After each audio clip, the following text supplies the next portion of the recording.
Hey folks, today is a Monday. Actually, it's Tuesday. It feels like a Monday. Tuesday, January 18, 2022. Coming up on Roland Martin Unfiltered, streaming live on the Black Star Network. The showdown has begun in the United States Senate over voting rights. The debate on the freedom to vote and the John Lewis Voting Rights Advancement Act took place for the first time. And Democrats used a loophole in the 60-vote rule to begin the debate. But there's no such loophole to get the final vote passed without ending the filibuster. We'll talk with Melanie, Campbell, president of the National Coalition on Black Civic Participation, about what's going on Capitol Hill. Also, the U.S. government's website for free COVID-19 tests launched a day early, and the country continues to battle a surge in cases driven by Omicron. We'll talk with an infectious disease expert, Dr. Lane Roland, on what we can expect, and also, is this going to be with us for forever?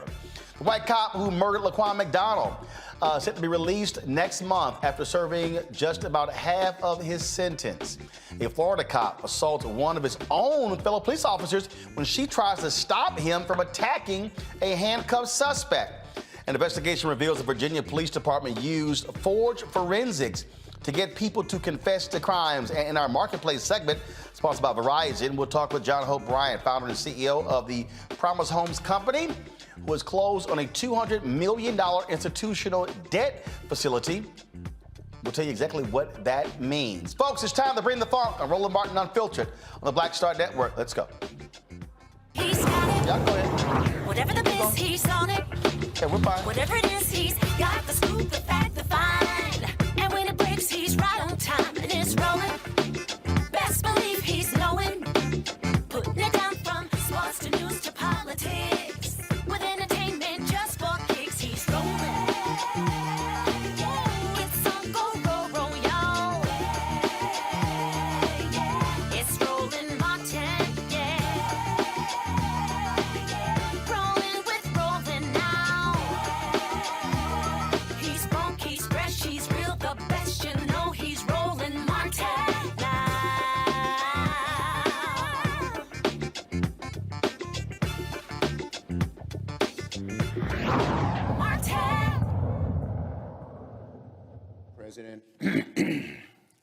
This is on defending democracy. The eyes of the nation will be watching what happens this week in the United States Senate. Just a few days removed from what would have been Dr. Martin Luther King Jr.'s 93rd birthday, the Senate has begun the debate on the Freedom to Vote Act and the John Lewis Voting Rights Advancement Act.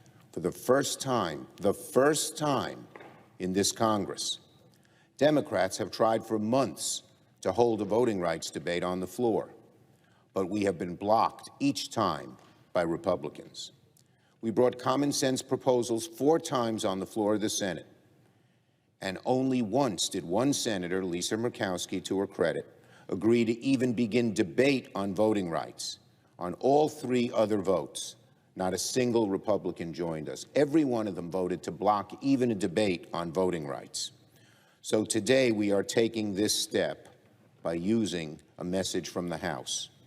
Now, it's just a step, but an important step moving forward in that we will finally debate this one issue that is so central to the American people, to our history, and to our democracy. That was Senate Majority Leader Chuck Schumer on the floor today of the United States Senate talking about the issue of voting rights. Minority Leader Senator Mitch McConnell of Kentucky said Democrats defended the filibuster in the past, so what has changed? Late last week, our Democrat colleagues briefly paused their quest to destroy the Senate's 60-vote threshold, just long enough to use the 60-vote threshold themselves to block a bill. Every Republican supported sanctioning the Nord Stream 2 pipeline that will give Russia even more leverage to bully Europe. Most of our Democratic colleagues bowed to the furious lobbying from the Biden administration to protect Putin's pipeline. There were 55 votes to pass the bill that our friends like Ukrainian President Zelensky desperately wanted passed. But Democrats blocked it by denying 60. Now, many of these same colleagues have spent weeks thundering, literally thundering, that the Senate's 60-vote threshold is an offensive tool of obstruction, a Jim Crow relic, declaring that simple majorities should always get their way. But late last week, they literally wielded the 60-vote threshold themselves. A useful reminder of just how fake the hysteria has been. We already knew Washington Democrats don't have any principled opposition to Senate rules. Democrats repeatedly filibustered the CARES Act in March of 2020 while insisting on changes. Democrats filibustered and killed Senator Tim Scott's police reform bill. You only have to go back a few years to read vigorous defense of the filibuster from our Democratic colleagues and their allies. Oh, talk about a lying fool. First of all, McConnell just said that Democrats scuttled Tim Scott's police reform bill. No, last I recall, it was Vice President Kamala Harris, the United States Senator, who said, why aren't we discussing this bill in committee as opposed to on the floor? That's actually what happened. So McConnell is lying. McConnell also talked about how, they're changing the rules.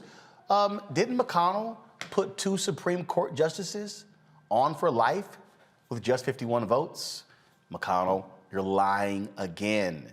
And so, folks, not only that, didn't Mitch McConnell forget he voted with the Democrats to change the filibuster requirement, change the filibuster rule, to increase the debt ceiling a month ago? See, so what Mitch McConnell wants you to do, and these idiot MAGA people will just run along with it, is to believe that there's a 60-vote threshold for everything. That's a lie. There are exceptions. And the Senate has made an exception 161 times in the last number of years. So really what's the whole deal. Now you have folks, West Virginians, who are weighing in. Prominent West Virginians, such as Alabama head coach Nick Saban, former Lakers GM Jerry West, former NFL quarterback Oliver Luck, and former NFL player Darryl Talley of the Buffalo Bills, joined former NFL Commissioner Paul Tagliabue, signing a letter urging Senator Joe Manchin of West Virginia to vote for voting rights legislation. The letter reads in part, "Some of us have roots and shaped our lives in West Virginia. Others followed very different paths, and some of us have been rivals in sports or business.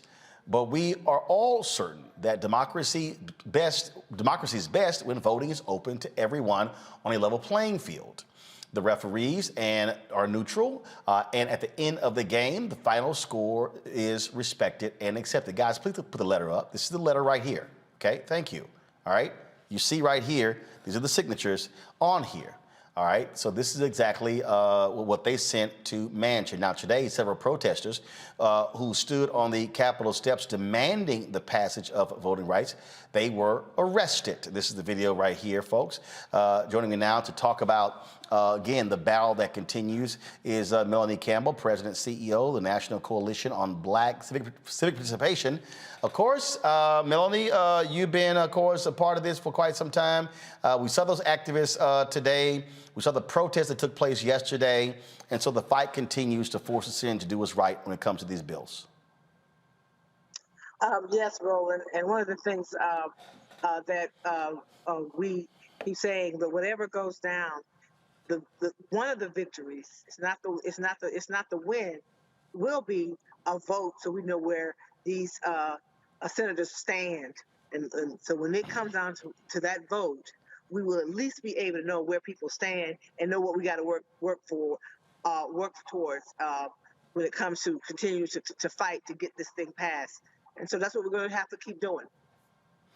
You know, and what's also interesting here is as I sit here and look at what's going on, you know, you've got look, the Democrats, Manchin and Sinema, won't even support putting the talking filibuster back. I mean, my goodness. Mm-hmm. This ain't that hard.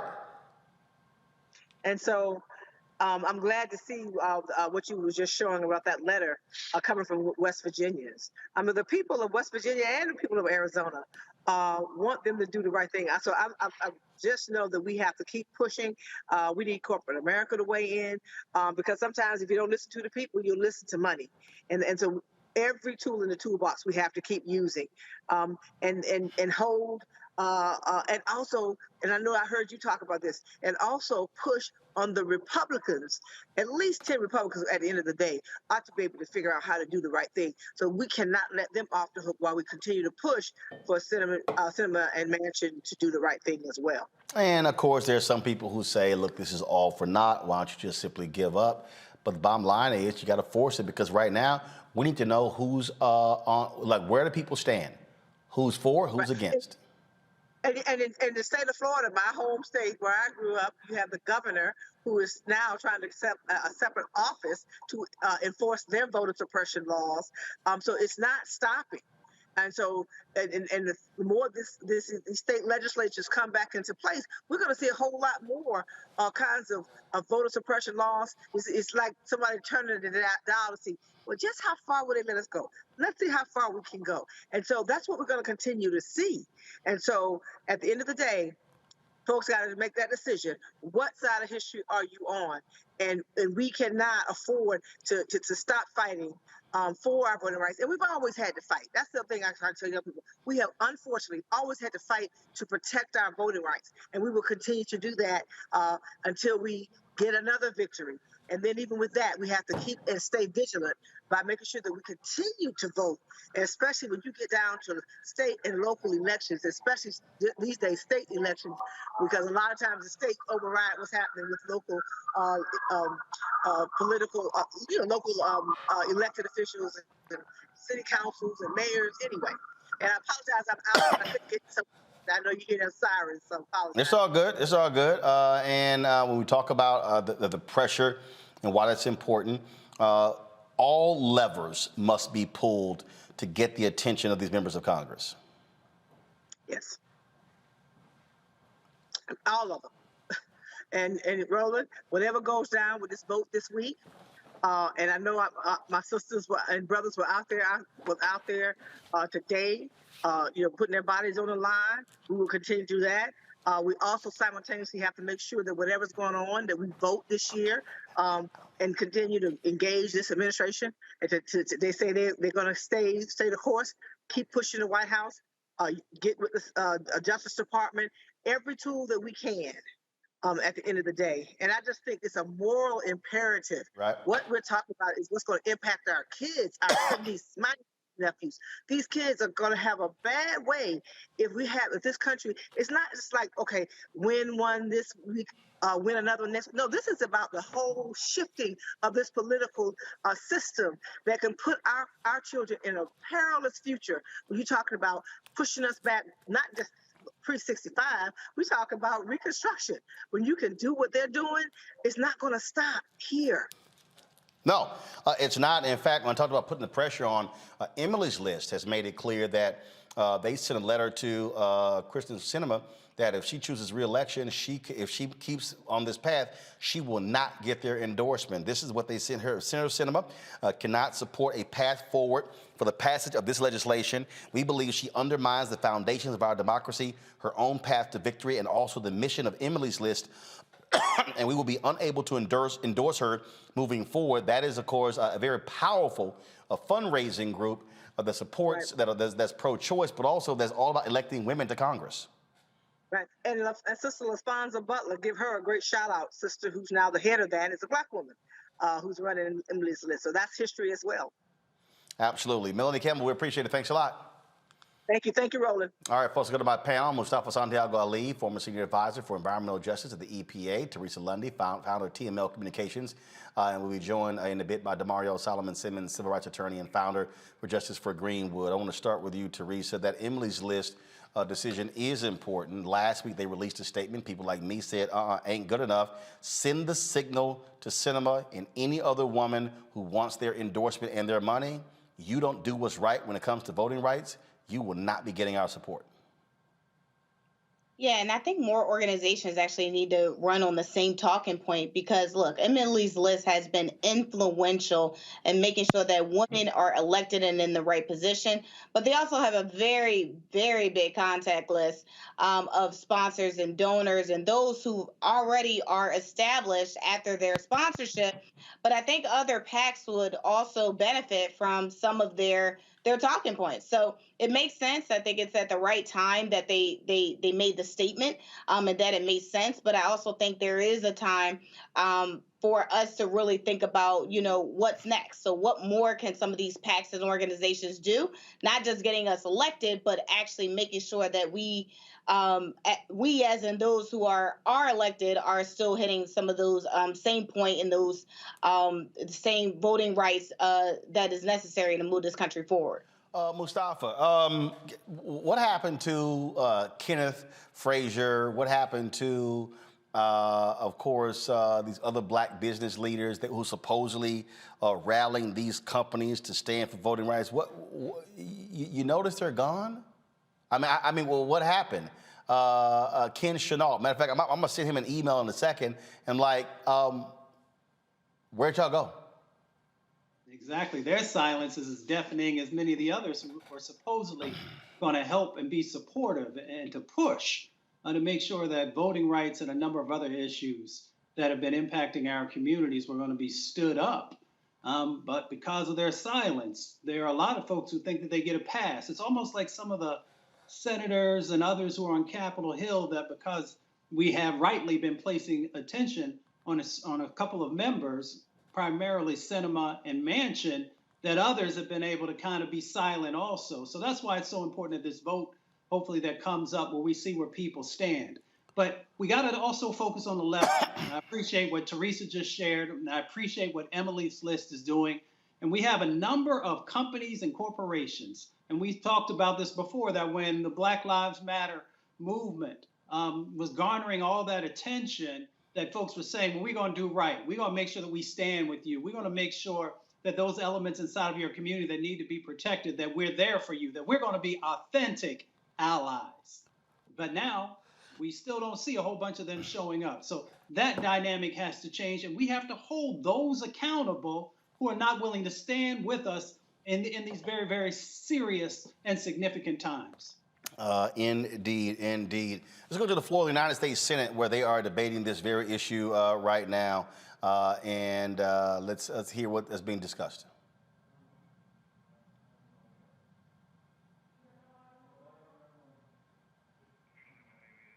Support the Freedom to Vote Act, which are designed to safeguard Americans' right to vote and secure the sanctity of our election. And today, just as Ukraine faces a threat to its independence and freedom, we too in America face a threat. Not from Vladimir Putin directly, although he has sought to destabilize and degrade our democracy and continues to do so through cyber attacks and misinformation. Certainly 2016's interference in our elections is a warning bell, an alarm that we need to be stronger against foreign interference. But within, the threat is equally, if not more, alarming. Because what we are seeing across this great country, in state after state, are efforts to suppress the vote and restrict the franchise. Last year, more than 440 restriction bills were introduced in 49 states. And 19 of those states successfully enacted 34 laws that made it harder for people to vote. These laws make mail voting and early voting more difficult. They manipulate the boundaries of districts to reduce minority representation, and have led to a purge of 3.1 million voters from the rolls in areas that were once covered by the voting rights preclearance requirement. We are seeing a tidal wave of voter suppression that continues even as we speak today on this floor. The vote today comes in a week where we celebrate the legacy of Reverend Dr. Martin Luther King Jr. For the first time in my memory, I was out of the country on that day. But it was ever present in my mind and heart, and it should animate us today. That memory and legacy, which were so powerfully expressed on August 6th, 1965, when President Lyndon Johnson signed the Voting Rights Act into law. He called it a triumph for freedom as huge as any victory that has ever been won on any battlefield. A triumph for freedom. And it followed a mere 7 months after Dr. King launched a Southern Christian Leadership Conference campaign based in Selma, Alabama, with the aim of supporting voting rights legislation. It was a great day for America. It is one that has rightly received a paramount place in our history. It's taught to our children. The Voting Rights Act represents the best of America. And its commitment to guaranteeing that members of every racial group would have equal voting opportunities stands as one of the best days in this country. But it was no layup for the civil rights movement. It culminated a hard-fought campaign, and it was a hard-won victory of civil rights leaders like Dr. King and John Lewis, who committed themselves, literally committed their bodies, their physical well-being, to advance the rights of others in the face of violent opposition. They were beaten, sometimes near death. And for decades, the Voting Rights Act remained a crucial bulwark.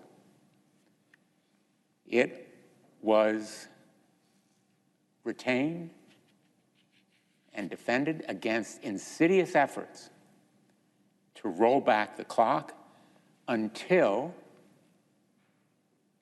the United States Supreme Court did that work for opponents. In 2013 in Shelby County, the United States Supreme Court gutted the highly effective pre-clearance regime, thereby jeopardizing the progress that the Voting Rights Act made over the course of half a century in protecting against those voter suppression efforts throughout the country.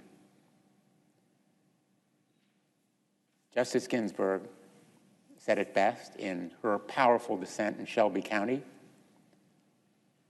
when she wrote that Congress enacted the Voting Rights Act pre-clearance requirement to cope with a vile infection of racial discrimination which, quote, resembled battling the Hydra. Whenever one form of voting discrimination was identified and prohibited, others sprang up in its place, end quote. And the time to protect those voting rights is before they are restricted. And that's why pre-clearance was so important and why the John Lewis Voting Rights Advancement Act now must be enacted into law. DeMario, let's go to you. So check this out. To understand how Republicans operate, so last week in Virginia, they swore in new governor, new leadership. MLK birthday was yesterday. Go to my computer, please. Virginia Republicans filed 20 bills to restrict or limit absentee voting. They want to get rid of no excuse voting. They want to get rid of ballot drop boxes. One of the first actions. Now, the only reason that's not going to fly is, now granted, they control now the Virginia House. They control the governor.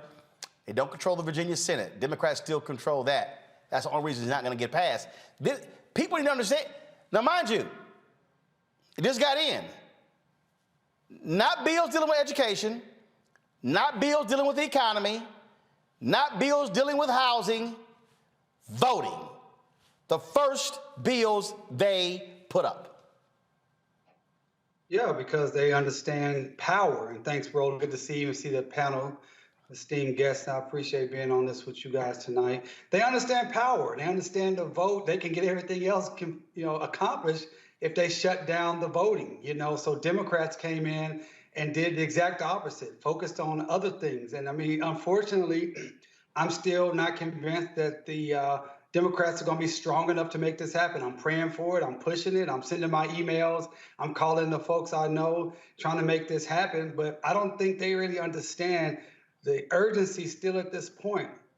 Roland, at this time, I mean, if we look at the Biden administration, we all want it to be very successful. I was hoping the Biden administration will be transformational, like LBJ's, Lyndon Baines Johnson's administration. Up until this point, they've gotten a really bad grade. I almost say they're probably down there with a D or an F when you think about the things that are most important to Black people in this nation. That's police reform, voting rights, getting COVID under control, and reparations. I mean, they get zeros on all of those at this time.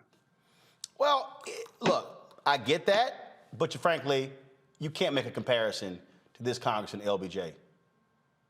You can't. So here's a perfect example. I'm going to show you this right here, Mustafa, and this is, and I get folks using the comparison, but you can't make the comparison. This right here, Voting Rights Act of 1965. You're pulling up 333 to 85. That was in the House. 333 to 85. So let's go Senate. Okay, I'm gonna pull this up in a second. In terms of the actual vote, people understand. Second of all, let me remind people, under LBJ, you could pull projects. They already got rid of pork barrel projects. You can't do it. Now, They could have brought it back. No. Follow me here. This is the number in the Senate, bro. 77-19. 77-19. You literally can't compare LBJ to Biden then to now because it's literally 50-50.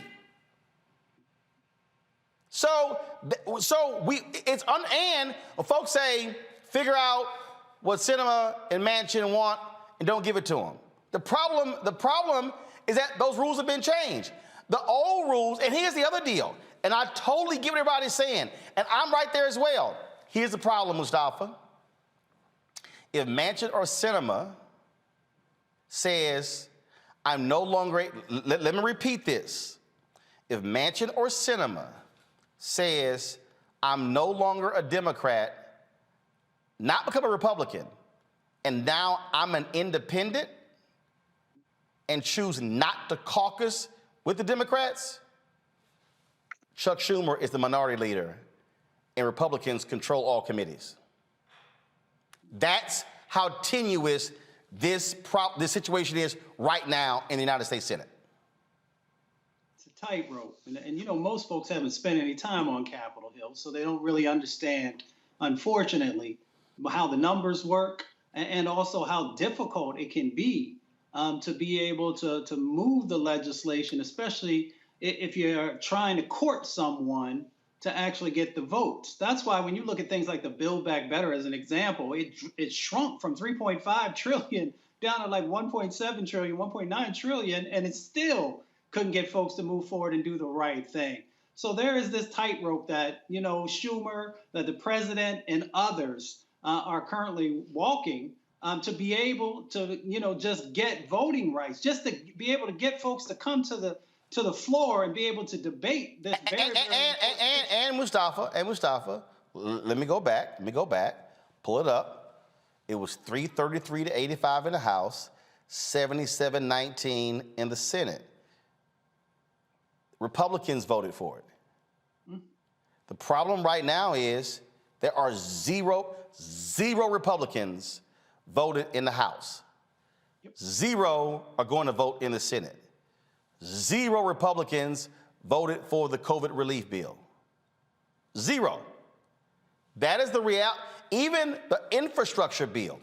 The problem that we're now dealing with is what LBJ had to do was to simply get through the barricades of the filibuster, because then the committees were even more powerful, where you couldn't advance anything to the floor without going through the committee. So everything died in committee.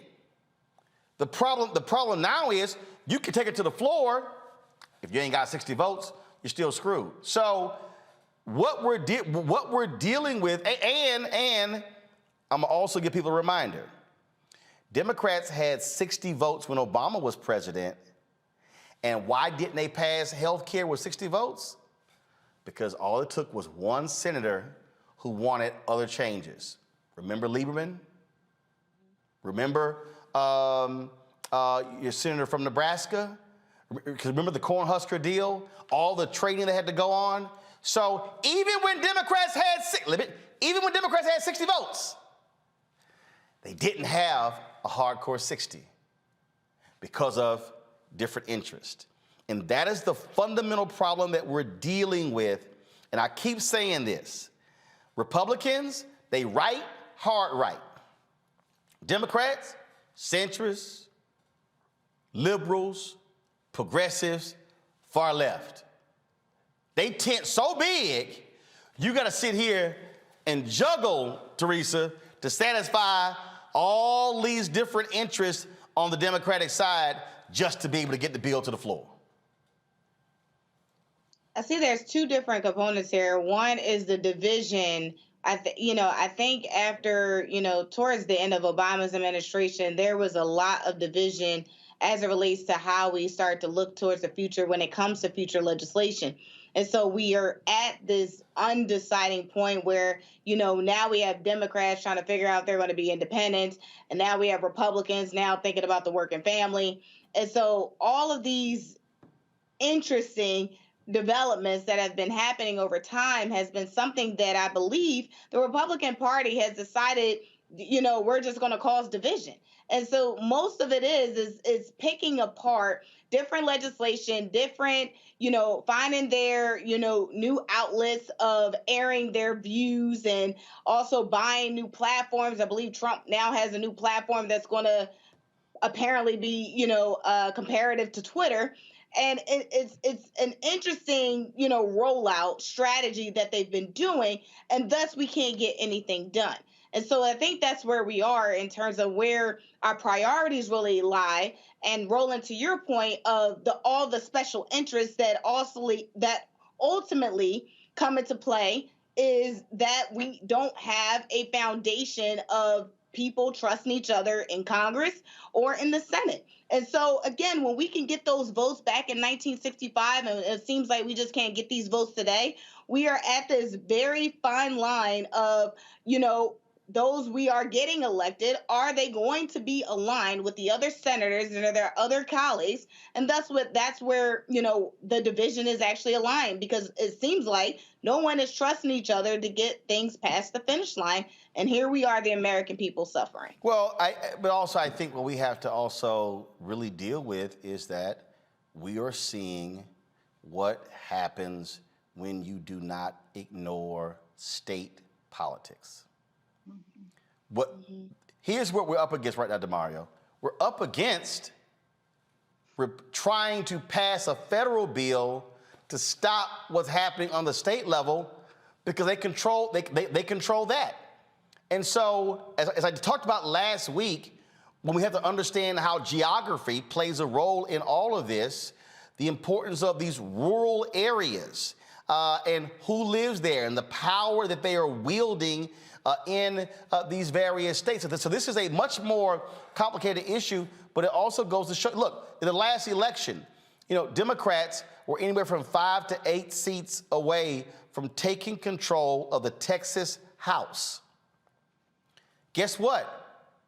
If you control just one of the chambers, they can't pass anything. See, so we also got to talk about that. Okay, how do we now look at the map, and but what are we now dealing with? Well, damn, you kind of need the federal bill, because the Supreme Court has already weighed. They're not going to weigh in on partisan gerrymandering. So you need the federal bill to stop partisan gerrymandering, so Republicans aren't able to gerrymander themselves into veto-proof majorities on the state level. So they are working a multi-pronged strategy to maintain and wield power. Right, Roland, and this is why I continue to argue that the Democrats have been short-sighted and weak on this. I mean, they should have saw this coming. The first things that should have happened when President Biden, from my opinion, when he got in office, was push these bills through. Push through the Supreme Court to be expanded. Push through the bills that's necessary. Man, they scared. Listen, the expanded Supreme Court, man, what did they announce? Was it a study? Was it a blue ribbon panel? Let me just finish. Yesterday, we celebrated your frat brother, Dr. King, and rightfully so. And one of the things he said. Go ahead, repeat that again. I know that paying you to say your frat brother, but go ahead. It's your frat brother. That's right. It's your frat brother. Absolutely. But Dr. King. Hold up, and Mustafa. Just want to let you know that too. But go ahead. Radical change in structure. So everything you talked about was structurally, and we didn't do the necessary structurally. So now we've allowed, the Democrats, have allowed all of these state houses to gerrymander. That should have been number one on the agenda, getting the voting together, getting the Supreme Court together. Because as you just stated, what people don't understand is that white people from around the world are okay with being in the minority and having all the power. That is what apartheid was about. They don't mind that. They don't care about the numbers being, going to be more black people and more brown people by 2023 or 2034. They don't care about that. They care about the power. And our people on our side have been short-sighted. Even when Obama was in there, we all love Obama, but they had 60 votes and they allowed that to stop them. It should have been more foresighted like the Republicans have been. We need this. This is a matter of life and death for our community. You stated it, Roland. They can lock in super majorities that will be there for decades to come. They already have a majority on the Supreme Court, 6-3. Why the heck is our Kennedy not moving off the court yet? These are the things that the Democrats just don't play politics as well as the Republicans, point blank. Well, it stems also, Mustafa, from the 1965 Voting Rights Act. I mean, we look. We always say on this show, black success has always been followed by white backlash. And what we are talking about right now has literally been the war, the political and judicial war that is a direct result of 13 years of the Black freedom movement from conservatives. They were angry that the courts took Brown versus Board of Education 1 and 2, and they used, and the African Americans and liberals, Democrats, whatever you want to call it, used the courts to change. Those Southern Dixiecrats, those racists, those Confederates were pissed off. Many of them became Republicans. And the reality is the system that we're talking about right now is built on race. And that is what we have been battling. Let me also remind people of this, and I think it's very hard for people to acknowledge this, Mustafa, and it's real. 72 to 74% of the total electorate in 2020 were white. We talk about African Americans voting, absolutely important.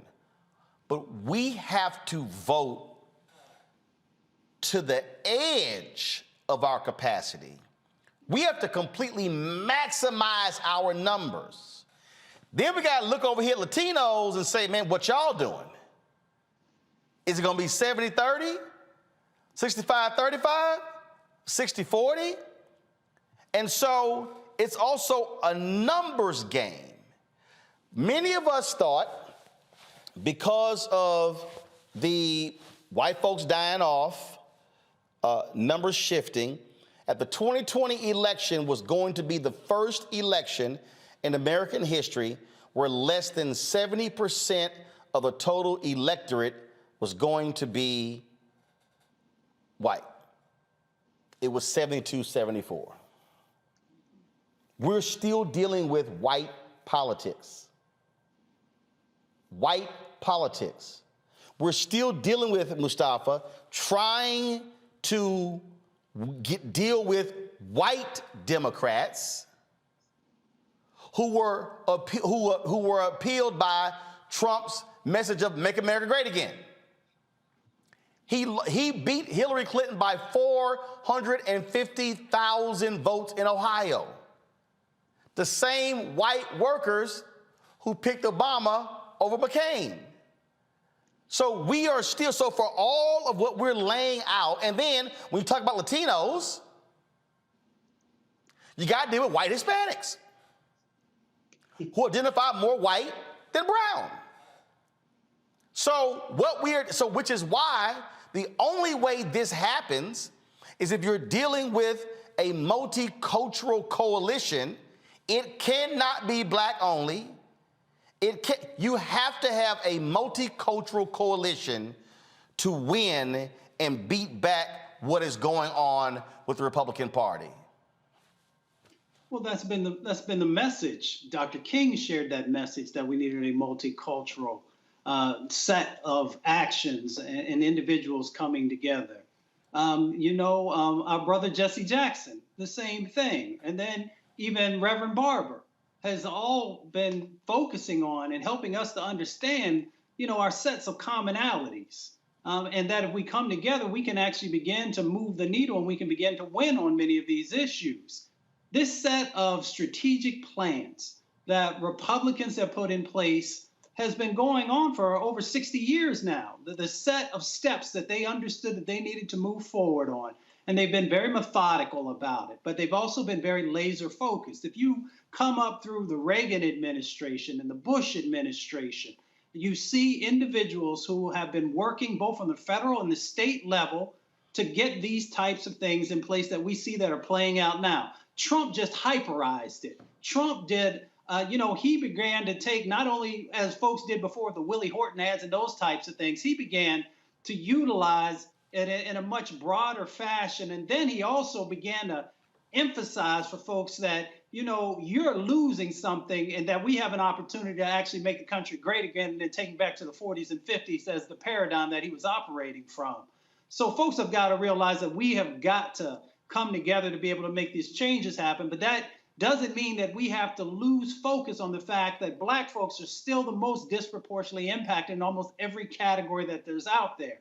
So if we're not willing to do that, then we're going to continue to see these dynamics play out. And what they hope is, and we've talked about this on the show a number of times, is that they're not trying to stop every Black person from going out there and voting. They know that they can begin to just carve off certain percentages across the states that they can win. And once they win, then they begin to further institutionalize these sets of actions that further weaken us both economically and a number of other dynamics. So once you know the game, then we just have to continue to work the strategy to make change happen. Let's go back to the U.S. Senate floor where Senator Casey of Pennsylvania is now speaking. Occurred every 4 years. Some years it would go up a little higher, other years it go back down. But we never got in 60 years to that level again. So for example, just the most recent 2 elections before 2020 in Pennsylvania, the 2012 election, 5.74 million people voted. That was 57% of the voting age population. So down from that high water mark of 70% in 1960. 2016 was a big turnout in our state. We had more voters than 2012. It was 6.1 million voters, and it went from 57 in 2012 to 61. So it got over that 60 mark, but of course 61 is not 70, so we got nowhere near, even in 2016, when you look at the percent of the voting age population. So that's the backdrop of 2016, big turnout, but not the turnout level we saw in 1960 or 64 or a few other years. Then in October of 2019... Pick up on that point right there, Teresa, Mustafa, and DeMario, because I'm going to go to North Carolina. 2008, then Senator Barack Obama wins North Carolina by 14,100 votes. I mean, Black folks were turning out in droves. If you read Reverend Dr. William Barber's book, The Third Reconstruction, he talks about how low turnout was in North Carolina. They then began to make changes there. And then in 2008, I believe it was at 78%, the highest they had seen, and it put them in the top percentile in America of voter turnout. 2010, Republicans took control of the legislature. Voting laws put into place. So the data is very clear. When you begin to see large turnout, but in terms of the percentage going up, then you see Democrats winning. Let's talk about this here, because we're dealing with this right now. Teresa, I want to start with you. U.S. Senate race in Pennsylvania, because Toomey is retiring. U.S. Senate race in North Carolina. U.S. Senate race in Wisconsin. U.S. Senate race in Ohio. U.S. Senate race in Florida. So now all of a sudden, those are 5 critical states. You also got U.S. Senate race, obviously, Charles Booker running against Rand Paul in Kentucky. But really, you got those critical 5 states. Obviously, Warnock is running for re-election. So when I hear people, when I hear Black folks say, hey, look, man, we turned out in 2020, it didn't happen. What I keep saying is, you pick up 3 of those 5, you're now up 53-47. You now can negate Sinema and Manchin. And so what should the messaging be, Teresa, you're in communications, to Black folks to say in Pennsylvania, while we must try to max out our numbers, not be happy with 55% black turnout. No, say we need 75, 80, 85% black turnout in Pennsylvania to keep a Dr. Oz or whoever the hell other crazy ass Republican they're gonna try to nominate. Well, one, you're absolutely right. You know, the Commonwealth of Pennsylvania is a very interesting space to do politics. You have the Western sphere, and then you have the middle, 67 counties. So you have the middle counties that are very, different when you come to Philadelphia. Okay, Teresa, stop dancing. Just say it. Philadelphia, Okay. Pittsburgh. Philadelphia and Pittsburgh is America. The rest of Pennsylvania is Alabama. Absolutely. So if you're traveling, Just go all that bullshit you talk about, all the middle states and these. Just go ahead and say it, okay? Outside of Philadelphia and Pittsburgh, and the suburbs of those two cities, the rest of Pennsylvania is Alabama. absolutely. And you know what? They show their flags very proud. You'll see the Confederate flags, you'll see the Trump flags. But here's the messaging that needs to happen. I see Roland is honing me in on what it is. So African Americans and Black, brown communities, one, they need to be funded.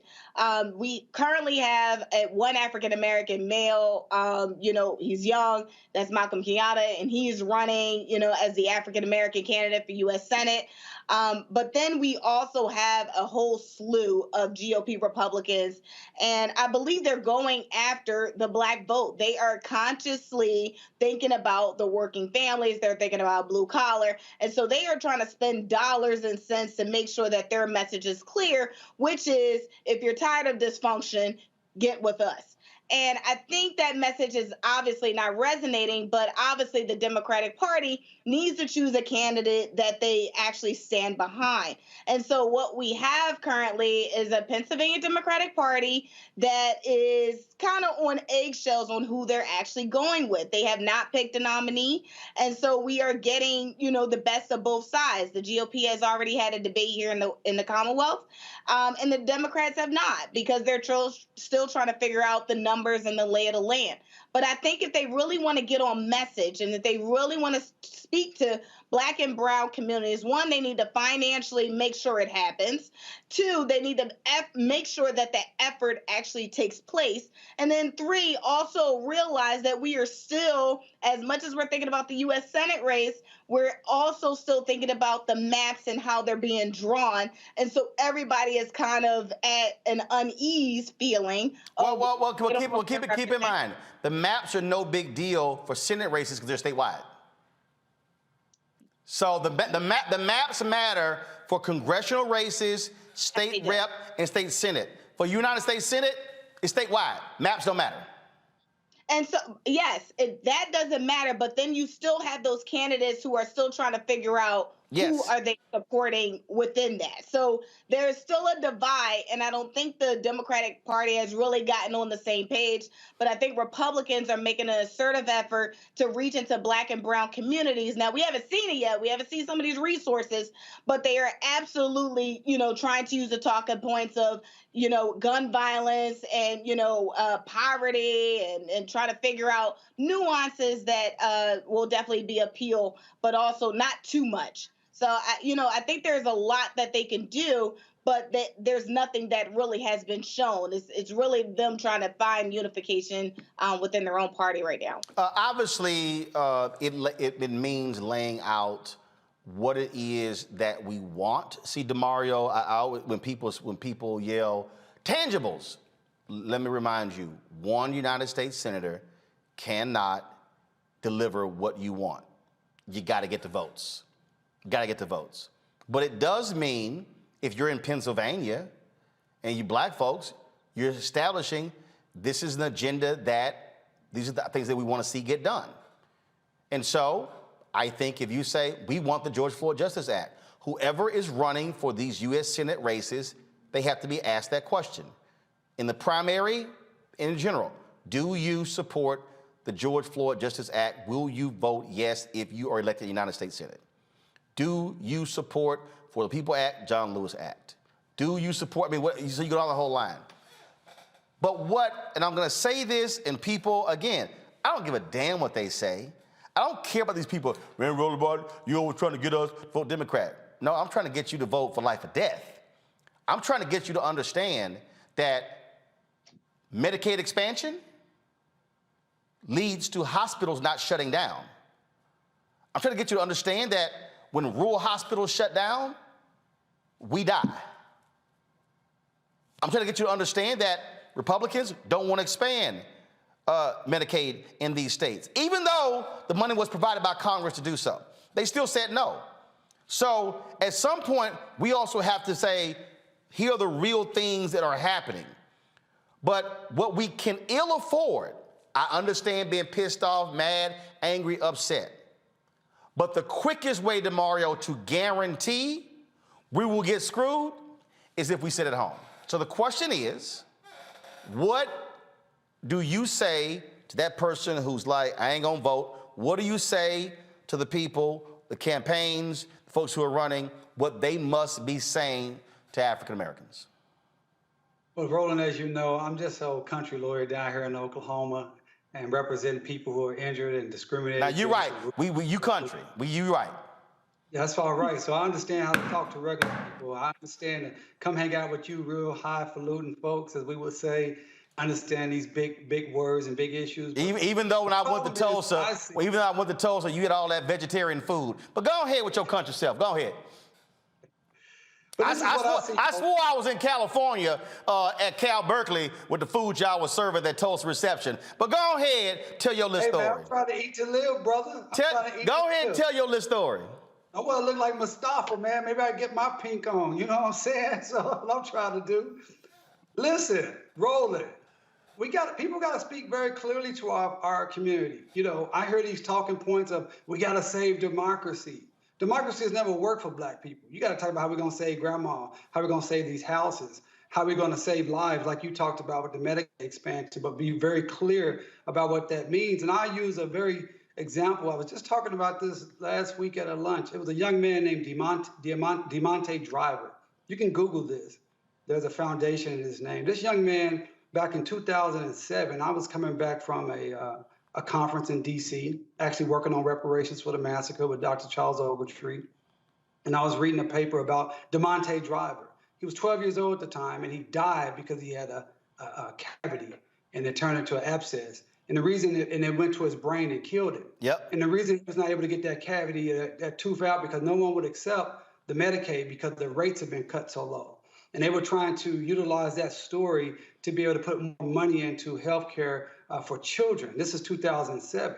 We still deal with the same thing today. And who are those people that have been impacted by it? A lot of our people have been impacted by that. I certainly was the one that grew up on SSI, grew up on state benefits. I had speech impediment, state paid for it. I needed braces, state paid for it. I almost died several times from asthma in an emergency room and ICU for days upon days. The state paid for it. Those things are very, very important, but we have to be very clear about it. Clearly state how it's going to help our lives. Don't talk about these saving democracy and all of that. We don't care about that. We care about paying our bills. We care about our kids being educated. We care about stop being brutalized by the police. We care about our communities looking the same as the white communities. We care about making sure the street lights work. We care about being treated as absolute first-class citizens. Don't come talking to us just because it's time for primary. Spend time, as the sister said, put resources behind our organizations, resources behind our leaders that we pick to help us understand what's going on. Those are the things I think Democrats need to say. And I'll say one more thing to that, Roland. You're absolutely right. It's not about, I'm not trying to say Democrat. The reality is the Republicans are a white supremacist party, period.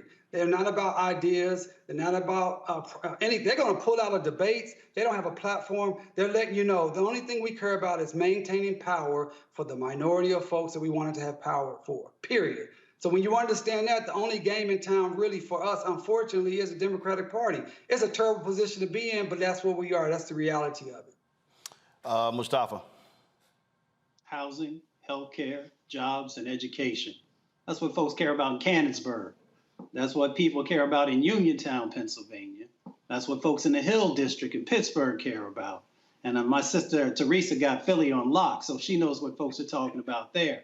And you got to tie it into the real world things that are going on in people's lives. And that means that if you're serious about winning this next set of elections, all the way up and down the ballot, then you got to be making the investments now, in this moment, in those areas, with those trusted voices that are in those communities who've been trying to hold it down for years. You can't wait until we get to July and August and then try and ramp things up. Support those Black organizations that are on the ground right now and those leaders in those communities, and make sure that you have these core elements that folks care about, and show them how you are going to be able to make it become a reality, and let them know we just need one more. We used to talk about that all the time. I got some, but I need one more. We need one more senator in each one of these respective states to be able to make change happen and to be able to make your life have, the things that are necessary for you to be able to not just survive, but to thrive. Absolutely. All right, folks, got to go to a break. We come back. COVID is still impacting us. Now it's the Omicron variant. The question is, what can we do? Are we just going to have to live with this? And if so, how do we do it? What else is going to disrupt? We'll talk with an expert about that. And y'all know how we roll. I don't talk to people who read about COVID or medicine or science. We talk to those who actually study it, live it, because they're experts. You're watching Roland Martin Unfiltered on the Black Star Network.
Black Star Network is here.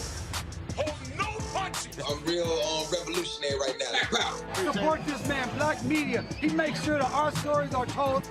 Thank you for being the voice of Black America, Roland. Stay black. I love y'all. All momentum we have now, we have to keep this going. The video looks phenomenal. See, there's a difference between Black Star Network and Black-owned media and something like CNN. You can't be Black-owned media and be scared. It's time to be smart. Bring your eyeballs home. You dig?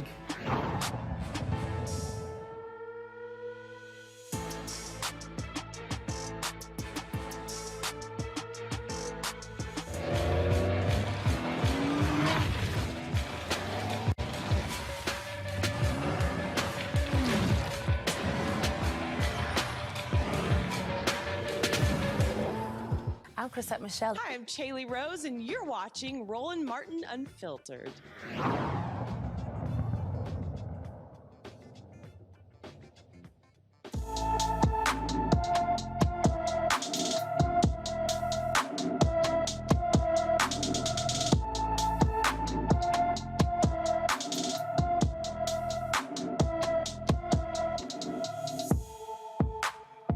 The family of 17-year-old Zion Foster needs your help finding the teen who has been missing since January 4th from East Point, Michigan. She is 5 feet 1 inches tall, weighs 120 pounds, with black and blonde hair and brown eyes. Her family believes she is being held against her will.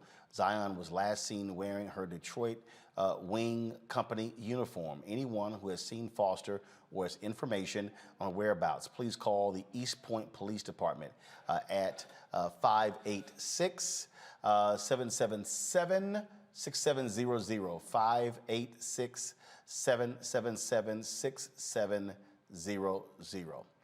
All right, folks, we are truly living in an international pandemic. We are seeing how COVID is still impacting us on a daily basis. Now the Omicron variant, it is extremely infectious.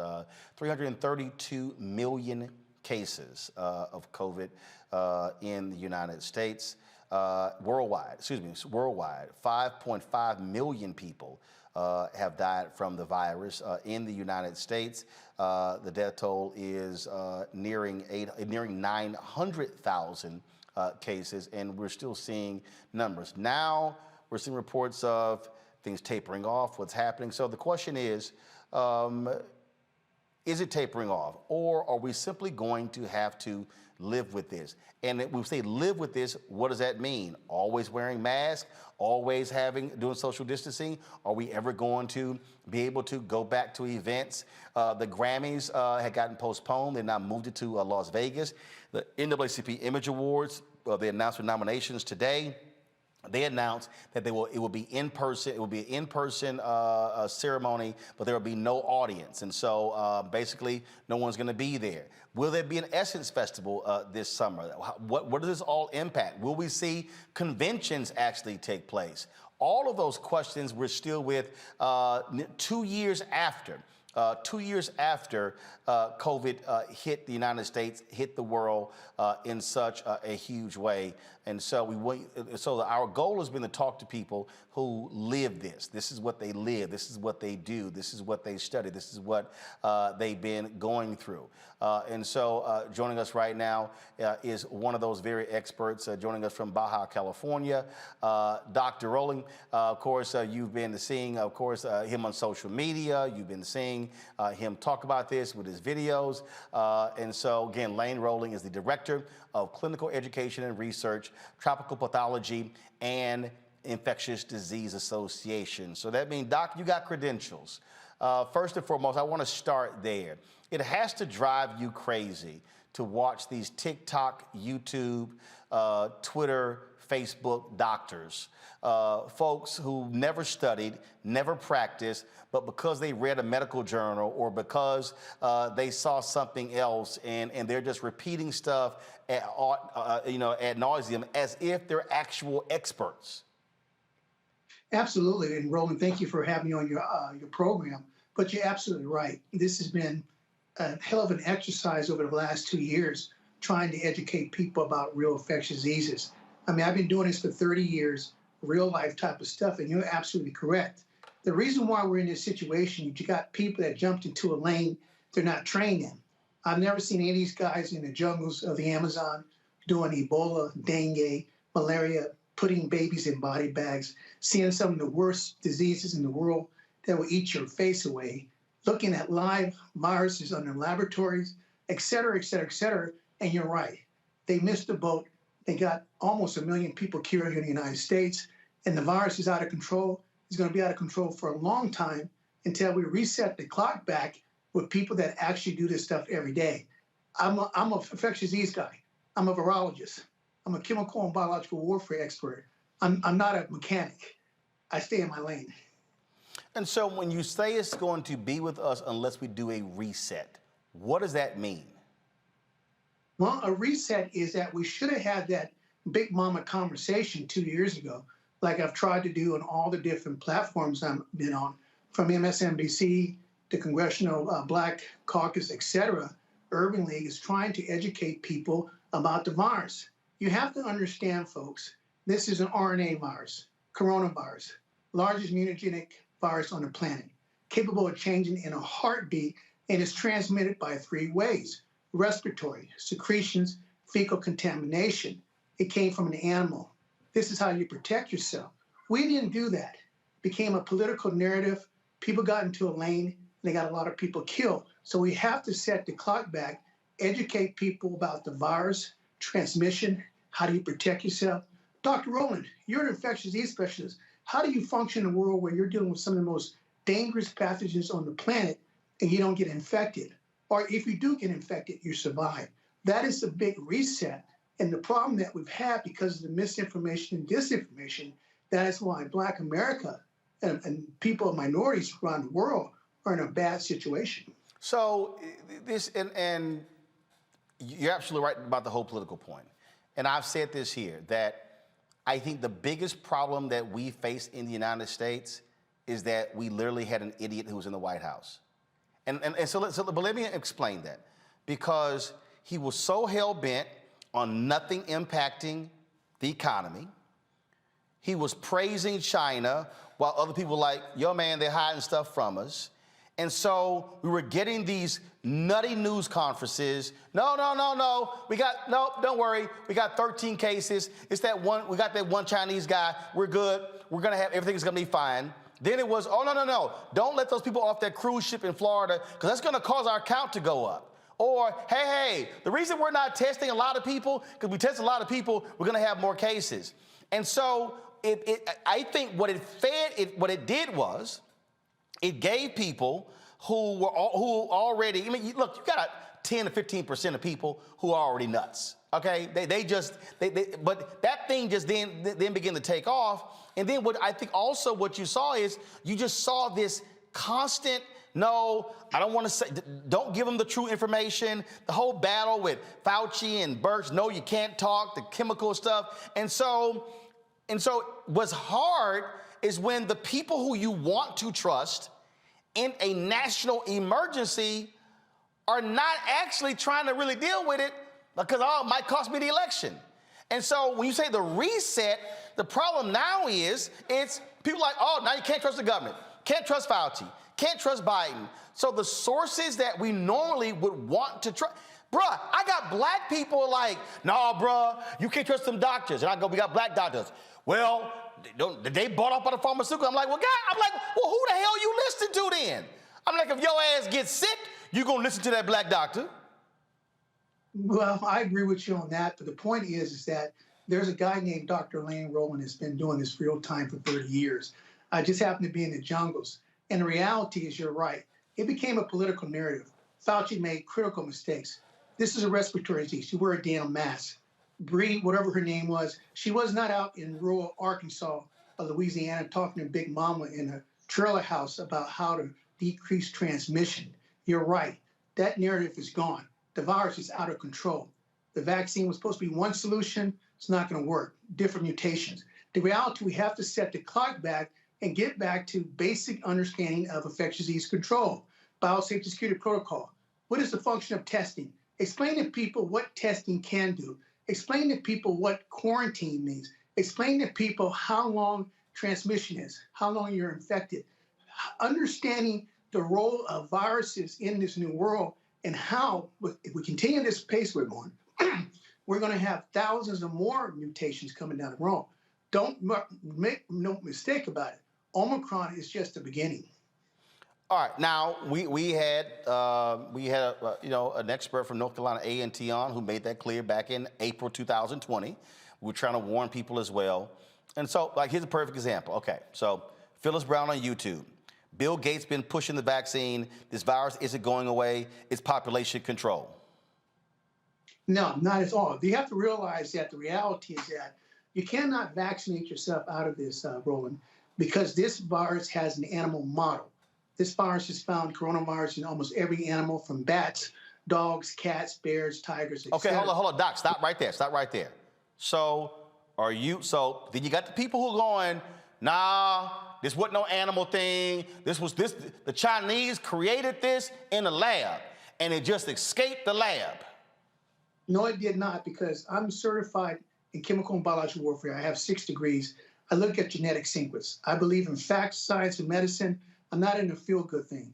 True, do we do gain of function on different diseases? Absolutely. But you have to realize the virus is doing its own gain of function by doing mutations to survive, natural layers of selection. So when you actually look at the genetic pattern of the actual Wuhan and alpha strain, it has not been manipulated. We can look at the genetic sequence and tell if we manipulated the gene, amino acid, point mutation, etc. So the reality is that is debunked. Okay. So what we have been saying on here with, again, experts, is that the more people who are unvaxxed, the more people who refuse to take precautions, that virus is like, who can I jump into next? And you said the virus is altering, is changing. So explain that, what that means. Well, the reality is this, Martin, is that the virus, when it feels pressure, and I've talked about this on the Larry Bennett show, Little Rock, et cetera, is that if a virus or a microorganism feels a pressure, it's going to change. It's the natural theories of selection. So, for example, you create a vaccine for this virus, and you never create a vaccine in the middle of a pandemic because you're going to create super mutations. That means that your vaccine has to be 100% effective. What does that mean? I'm talking about vaccine effectiveness. If 1% of a virus population lives, it's going to change automatically. And that 1% is going to be billions within a couple hours. And so that is the reality, is that the virus will change. It will mutate. When we look at the Omicron mutation, we have 50 plus mutation in an HIV positive patient that had ineffective antiretroviral medication. We have a new mutation from another patient out of France, 75-year-old white male, chronic lymphocytic leukemia, same thing, chemotherapy, immunosuppressed. The virus is in the body for a long time. The virus sees it, is treated with monoclonal antibodies, is treated with a vaccine, the virus is going to change. And so the vaccines are creating these new mutations. So you can imagine somebody vaccinated with a mutation, somebody unvaccinated, and the virus mixed together. You get Omicron plus beta, or you get a combo infection. These ineffective treatments is driving this RNA mutation to a whole different level. And so do not be surprised in 1 month we have a virus that has 75 mutations in it. Okay, so basic question. Should people be vaccinated? The question I would tell everybody, you have to make that decision yourself. If I look at the medicine... Okay, hold up. Before you go there, are you vaccinated? No, I am not. And why is that? Because in my opinion, the vaccine has no vaccine effectiveness. That's the reality. So even though you have Moderna, Pfizer, who say 91, 85, 81, even though you hear from NIH, CDC, you say? That is a complete lie. Let me make sure everybody understands this. There's two words that people need to understand in the vaccine world, especially in virology. We have vaccine efficacy and vaccine effectiveness. Vaccine efficacy, Pfizer is going to get a 95% vaccine efficacy all day long. But when you put it in the field, the real world, that number jumps down to about 45% vaccine effectiveness. Johnson & Johnson's down to 13%, Moderna's down to 54%. Ineffective. Then when you play it against these new mutations, the Omicron is probably zero. And this is reality, because you cannot have a vaccine that has multiple capabilities.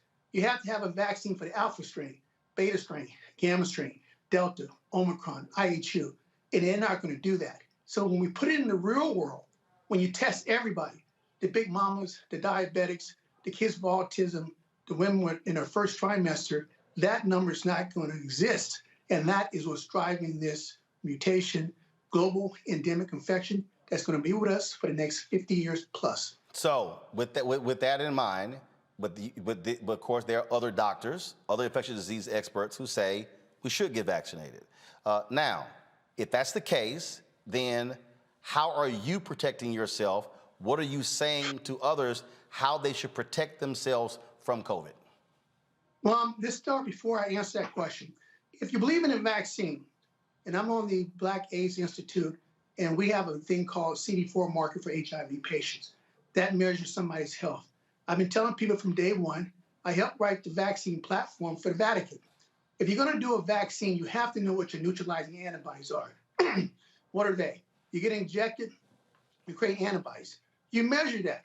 You measure that at 0 day, 30 day, 60 days, 90 days, 1 year. And then you know what your level is. So that's the reality. Neutralizing antibodies is your marker for vaccines. That is the way it is. That's how simple it is. And you have to tune that into the equation. The way Dr. Roland has always said is that you have to have great biosafety security protocols. Folks, I don't care if you're vaccinated, unvaccinated, wear a mask. Folks, make sure you wash your hands with antiseptic hand wash. Make sure you don't wear your shoes in your house. And least of all, when you're out in the public arena, do not touch the kiosk at the bank machine. Do not touch the PM machine at Walmart. They're contaminated with feces. You make sure you protect your hands and sterilize the environment you're in. Create that bubble. Make sure you have an air purification in your home. If you're at a job and the job is forcing you to be at work with 24 people in a room, you better have great air purification, because we know that you can be infected within 5 minutes to 5 seconds of being exposed to the virus. So these little nuggets that Big Mama talked about many years ago, what we use in the world of bioinfectious disease control as an infectious disease specialist, is the same concept that people have to use every day. Social distancing, making sure when you go in the public bathroom, be careful, especially at O'Hare Airport, where there's no toilet lids and you flush the toilet and there's feces everywhere with viruses. People don't think about that. Even going to the grocery store, and you watch people go to a grocery store, they pick their nose, they spit, they cough, they scratch, they squeeze the avocados, and they're infected.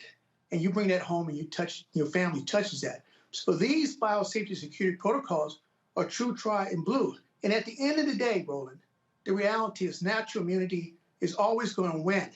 We know for a fact you get infected, you're going to have neutralizing antibodies for 6 months. If you go down the vaccine route, you will be getting booster shots 4 or 5 for the next 50 years.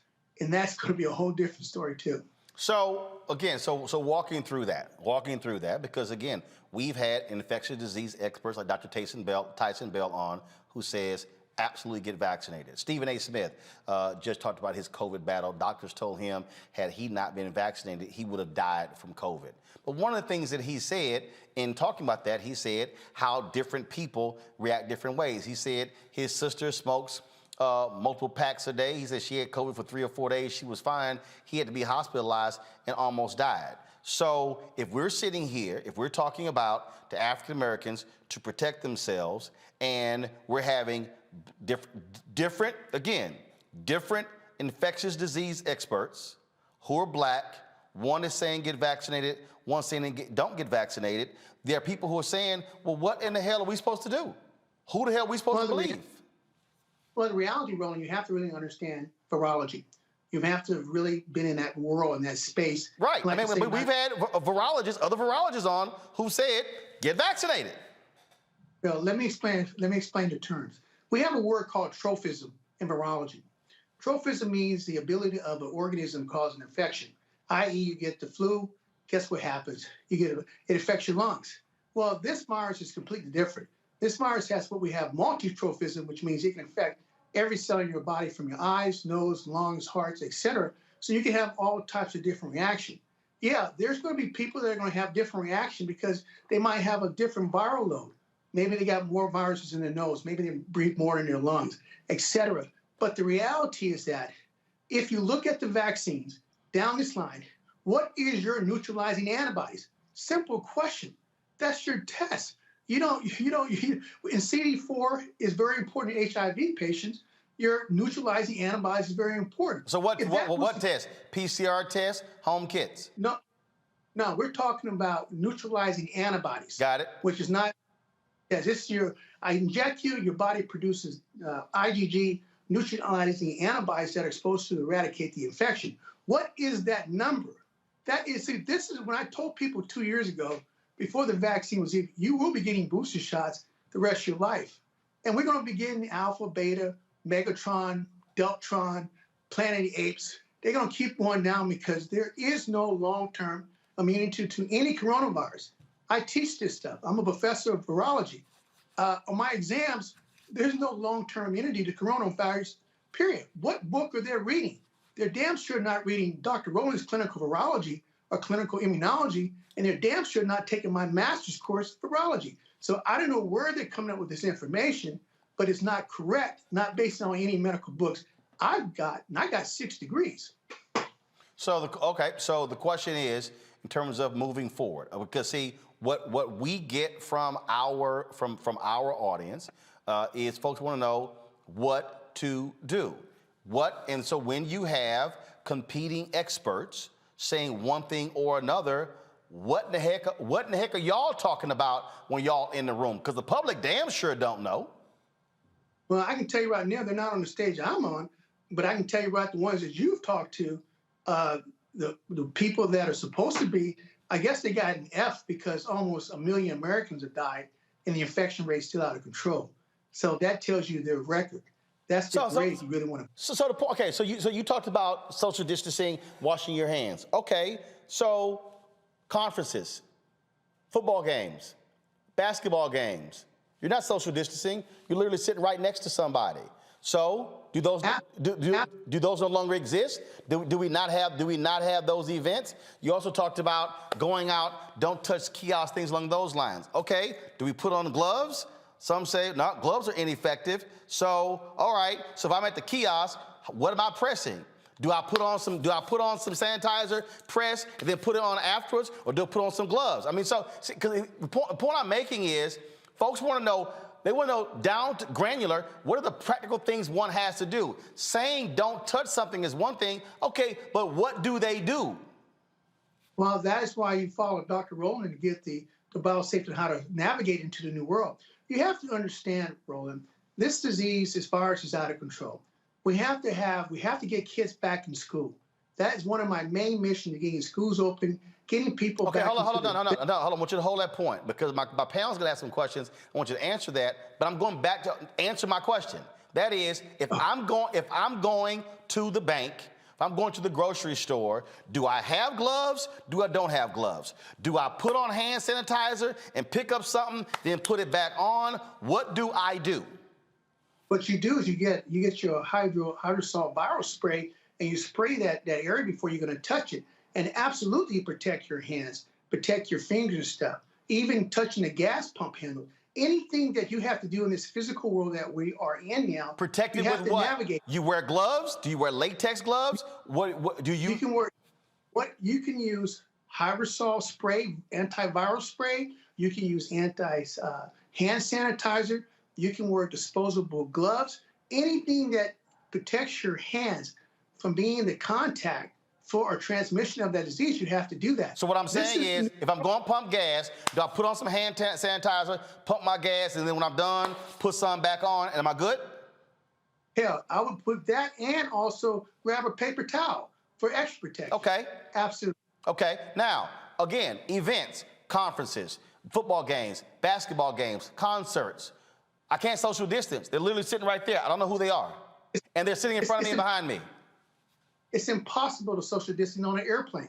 But this is the new world that you have to navigate. Right. So what I'm asking, what do we do? You're going to have to get an upgrade mask, or you're going to have to do some serious, situational changes because these events are super spreaders. Okay. So hold up. The upgrade mask. So is it the N95 mask? All right. There are better masks. You can get an antiviral mask. Okay, antiviral mask, but what about the N95 mask? CDC is now recommending that as opposed to cloth masks. Sufficient. It's sufficient. Any type of barrier is sufficient. Okay, am I also wearing, if I don't wear glasses, am I wearing goggles? Am I covering my eyes? Some doctors also say, look, you need to cover your eyes to protect you from COVID. In this environment, because the density of virus is so concentrated, you go to Walmart, you better wear some glasses. You better wear some glasses on the airplane because you can't contract the virus to your eyes. Am I covering up my ears? Because I've heard that too. Do you cover your ears up? No, I don't cover my ears up. Eyes is one thing. Mouth and nose is the So you're suggesting, look, when you so again, I'm going back. If it's a concert, anything along those lines, and I'm around a bunch of people, I should have my eyes covered. I should have my mouth covered. Absolutely. Let me finish my thought. Now, go ahead. No. I want, because people, again, are in the chat and they're speaking to that. I want to make sure we got that answered. Now, go ahead. Okay. Well, when you start talking about super spreader events, the ideal super spreader event is the cruise ships. We all know what's happening with the cruise ships. Everybody's negative before they get on the boat. Everybody's vaccinated. And, man, you got outbreaks out of the world. These are super spreader events, even in a controlled Petri dish environment like that. So if you imagine being on a cruise ship, imagine being at a football game, imagine being at a concert, absolutely, you have a very high probability of getting infected. If you're going to navigate into that world, you have to have the best technology. It might be a respiratory mask. It might be having hand gloves. It might be, having your own air purification unit around your neck to create a bubble for you to breathe. All of these things are in play, Roland. There's no one answer to the solution. It is a holistic approach. And this is a new world that you, everybody, Big Mama is going to be navigating in for the next 50 years. So you don't believe that we are going to so-called have a post-COVID world? No, not in my lifetime. That's not going to happen, or yours. Questions for my panel. I'll start with you, Mustafa. Well, Dr. Martin, thank you for being on the show today. I'm curious, how do we get the science to the place that we need? Because the science is supposed to be playing a role with policy, at least underneath of this administration. And if we can't get the science right, then I'm not sure how we get the policy right. Well, I'm sorry, brother. The reality is they lost the science. It became a political issue. I mean, I'm trying to be, the straight shooter, always have been. I believe in science and medicine, and that's why people can't shoot me down, because it's based off the books. The reality is that the science got played. The reality is that people really didn't understand RNA viruses, especially coronavirus. People don't realize that when it comes to RNA viruses, they're very difficult to treat. Ebola, dengue, I can go down the line, and what happens is that when you put a political element into a science realm, you get a bad outcome. This is where we're at today. You can't have people in the government tell you that they didn't see mutations coming 2 years ago. I mean, that's basic science with RNA virus. So it shows you there's a significant disconnect, and people are not really living the real world. But folks are living it now because the Omicron has changed everything. Ball game over with, done. Teresa. Yes, thank you so much for coming on and giving that different perspective. So I'm curious because, I live in Philadelphia. It's the city, largest metropolitan city, but largest in poverty rate. So what do we tell poor people who don't have access to some of, the sanitations, the masking, the gear that is necessary if they choose not to get the vaccine? Wouldn't the easiest way to protecting and moving forward is to get the vaccine? No, not the vaccine. The reality is that when I was put on the COVID healthcare task force for the Black Congressional Caucus, and also working with the Urban League, Scott Hamlin out of Arkansas, we understand the significance of poor people really not having access to internet, the best technology. They can't afford the mask. And this is a significant problem that we have to be able to provide to these folks the same amount of effort that we provide for everybody else. And you have to understand the impacts of diseases. It's not just about the physical impact, it's the emotional impact. We've lost a whole generation of children to school. We're going to lose more generations of kids to school because of the Omicron situation. So we have to get back in the community, roll them sleeves up, get, like we say in the military, boots on the ground. We have to start all over and educate people about the reality of this virus, what our capabilities are, what the treatment is, and people are going to have to really put money into this effort, not because it's a moment. I mean, we've always had healthcare disparities. The reality is that now we really know we really have healthcare disparities, and we have to put the money where our mouths is, because this disease, this virus is out of control. It's going to stay out of control, and we're going to have significant problems, especially in urban areas where kids are not going to school, kids are not getting their lunch, violence, et cetera. So we have to change. We have to get back to the humanity, as like they always say, we're supposed to be all this together, but we know that's a bunch of crap. We're going to have to do it ourselves. DeMario. Hey, Doc, a couple of questions. One, where do you teach? I teach in the Heinrich Boutique Institute in Germany. I'm the director of clinical and tropical medicine in Peru for the last 25 years. I train all over the world. I train students in the jungles of tropical diseases, everything that deals with diseases. I'm in the jungles, real jungles. Yeah, and I heard you say Arkansas. That's pretty close to me in Oklahoma. Are you from Arkansas? Are you working? You was working with the Urban League in Arkansas. How did that connection happen? Well, my people from Hazen, Arkansas, and I'm very fortunate to be able to hook up with Scott Hamilton in the Urban League, because they wanted me to help them out because of the COVID situation among minorities and rural communities and urban leagues in Arkansas. That's my connection. So me and the Urban League of Arkansas hooked up about almost a year ago, and I've been doing lectures, town halls, giving people food, educating the poor people in the rural areas, giving out free masks for poor folks to help them fight the COVID situation. So that's my connection to Little Rock, Arkansas. Okay, cool. One last question, Roland. So Doc, what is you said how we treat this. Now, where we are now, you said it's an elf, and I think the proof is in the pudding. Things are out of control. If you were Dr. Fauci's position or had control over the policy for COVID, what specifically would you do to get it under control? Well, the first thing he should have did, if you're in this business to save people's Well, I'm saying, what would you do? What would you do, right? I'm about to tell you that. My reality, what I would have done was get on a national platform worldwide. Not what you would have done, like what would you do like now from today moving forward? Right. I would set the clock back. I would tell everybody, sit down. We got a national press conference. We're going to talk about the virus. How are we going to get through this?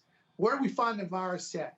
We find it in feces. What do we need to do? How do we treat it? What happens if you get a head cold? Tell me about all the different things. I would tell you about how to create that bubble for yourself and how we navigate. I would tell you what does testing really tell us? How accurate is testing? I would tell you about the virus. I would tell you about solutions from air purification units to the best antiseptic hand wash. I would tell you how to navigate in this new world. I would teach you how to keep your business open in real time because we have to have the economy going. This is what I would do. But I hear you saying, Doc, you would tell me, but I'm asking you to tell me, like, how would I keep my business open? How would you keep me safe? I want you to give me a specific, not me, but the audience. I think people, you come on, you have a very, compelling personality. You have a lot of confidence. I think people want to hear from you specifically. What would you do differently from this day moving forward? Because as you stated, kids out of school, my nephews and nieces are out of school. People want to figure out how to move forward. People are afraid to go back to work. I think Roland is giving you an extended period of time to, give your perspective. So what I'm asking specifically, what would you do today to stop this out of control virus? For example, your people's school. You call me up. I would come there and we would evaluate the situation. I would look at your weak points. I would create that biosafety security protocols at your individual institution, i.e. is its foot mats. What do you have in your doors? What's your air purification unit? Are you spraying your school buses? What are you using to control your bathroom? Because the infectious disease rate is high in the bathroom. How are kids going to be able to eat with their masks? I would come there and my team, we would self-assess, and then we would implement the best biosafety security protocol based off of what we call situation awareness. Maybe you guys are doing it 50%. Maybe you might not be doing it at all, but we would implement that to make it happen. With that, we will also add the famous thing that a lot of people forget is that we would test. We would test the individual institution to find out if the virus is in the building. I've tested schools in the United States, and we found the virus on vacuum handles, cleaners. The janitor was spreading the virus in the school.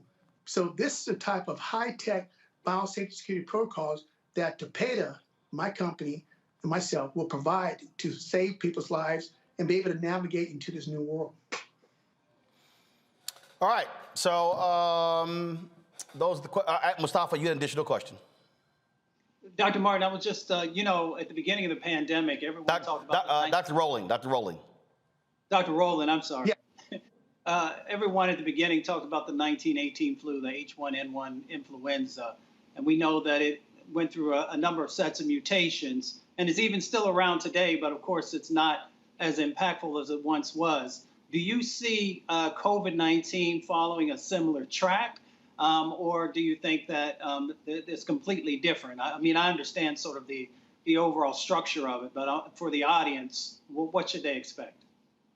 Well, the reality is that the coronavirus pandemic, this is not the first time this has occurred. This occurred 20,000 years ago.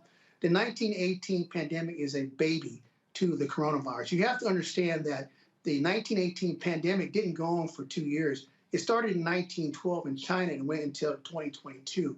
It changed the world, but it was really only one serotype.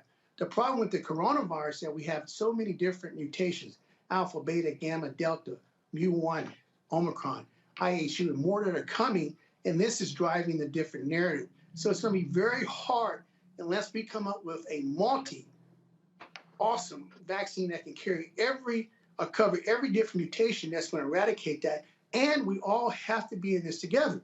You can't have half the people wearing masks not wearing masks. This is our reality. But the reality at the end of the day, I'm sorry, I deal with death on a daily basis. I've seen stuff that will blow your mind away. I deal with reality. And folks, this is your new reality. And you're going to have to live in this new world, navigate in this new world. This is the COVID time of your life. Doc, multiple folks are asking in our various chat rooms, they want to know, where were you educated and what is your experience? My experience, my BS was Weber State, microbiology and chemistry, minor in military science, master's degree in cellular molecular genetics, University of Nevada, Reno Medical School, MD, University of Health Science. You said University of Nevada, Reno? Reno, yeah. Okay. University of Health Science, Antigua, San Francisco Medical School, residency training in Honolulu, Hawaii, 6 degrees. Okay, no, like I said, look, here's the deal. We got a totally interactive show, and so when we have folks who have questions, we go ahead and ask the question because they want to answer. You can always go to my website, has all my CV credentials on there and stuff like that. Military trained, military officer, airborne, all that stuff. Okay. Appreciate you coming on. Like I said, we've had numerous, we probably now have done more than 150 plus COVID segments. We've had HBCU professors, we've had virologists, we've had infectious disease experts, ER physicians, numerous people who've been on and so offering their perspective. And so we're glad that you're here to offer yours. And I've even actually had a couple of people, a couple of doctors have already said that they want to come on to refute some of what you had to say. So again, we'll let the experts do what they do. Well, that's fine. I just want to thank you for giving me the opportunity. I've been following you for about 1.5 years on this space too, and I look forward to doing a part 2 and let's make it happen and go out and save lives. That's what it's all about. I appreciate it. Thank you so very much.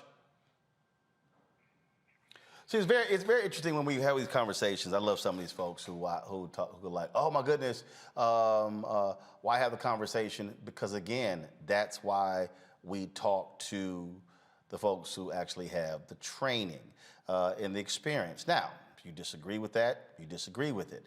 Like I said, I've had some doctors who reached out who said, absolutely, I disagree with him. He's wrong. Absolutely get vaccinated. And so again, we're going to have that conversation. But I'm telling y'all, what we're not going to do, we're not going to have people who don't have any expertise in any area, have no training whatsoever, having these conversations, because we need to hear from folks who do have that training. So you've got epidemiologists, you've got infectious disease experts, you've got virologists, you've got all of that. That's why we have the conversations. I told you, if we're talking about the issue of the law, we're going to have legal experts. I'm not going to have somebody who ain't a lawyer sitting here breaking down the laws. Same thing, you're not going to have somebody working on your car who don't know how to fix a damn car, who has no expertise at fixing a car, and reading a manual ain't it. And so, again, that's why we do what we do. Coming up next, we're about to have a conversation about John Hope Bryan, a company he's working with, what they're working on when it comes to in the area of housing, economic development. We talk about, again, black folks in business. I like to talk to black people who are actually in business to talk about black people doing business. Folks, you want to support what we do, of course, download the Black Star Network app. You can do so on all available platforms: Apple phone, Android phone, Apple TV, Android TV, Roku, Amazon Fire, Xbox One, and Samsung Smart TV. You can also join our Bring the Funk fan club, where every dollar you give goes to support what we do with our staff traveling all across the country and the world, bringing you the kind of news you're not going to get elsewhere. Cash App is $RM Unfiltered. PayPal is R Martin Unfiltered. Venmo is RM Unfiltered. Zelle is Roland at RolandSMartin.com. Roland at RolandMartinUnfiltered.com. Folks, I'll be back in a moment.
You know how some carriers give you so little for your older busted phone you just end up living with it?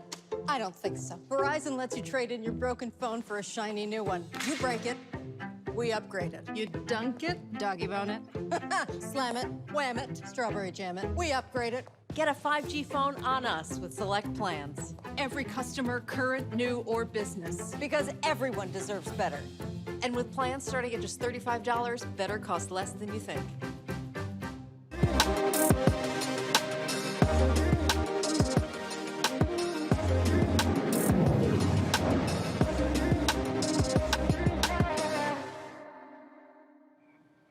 All right, folks, every Tuesday on the show, our Marketplace segment, sponsored by Verizon, focuses on the issue of business. You know, folks who do business, who are in business. That's why we have this segment. It's always great to actually have these discussions, because what it does is it allows for us to be able to give you some practical insight into how folks are operating in this world when it comes to so many different areas. The nation's largest Black-owned single-family rental company in the United States, they've secured a $200 million debt facility from the global investment management firm Barings. Now, last week, the Promise Homes Company announced the transaction, representing one of the 10 largest capital raises for a Black-owned company over the last decade. Joining me now is John Hope Bryant, the founder and chairman and CEO of Promise Homes. He also, of course, founder of Operation Hope. You've seen John on the show before. Glad to have him back. So, John, explain to folks who don't know what this $200 million debt facility is. What is it? What does it mean? How significant is it? Yeah, it's a lot of hard work is what it is, just like what you do over there. But before we get into that, would you mind briefly, Roland, if I segue into your last segment? Sure, please? Go ahead.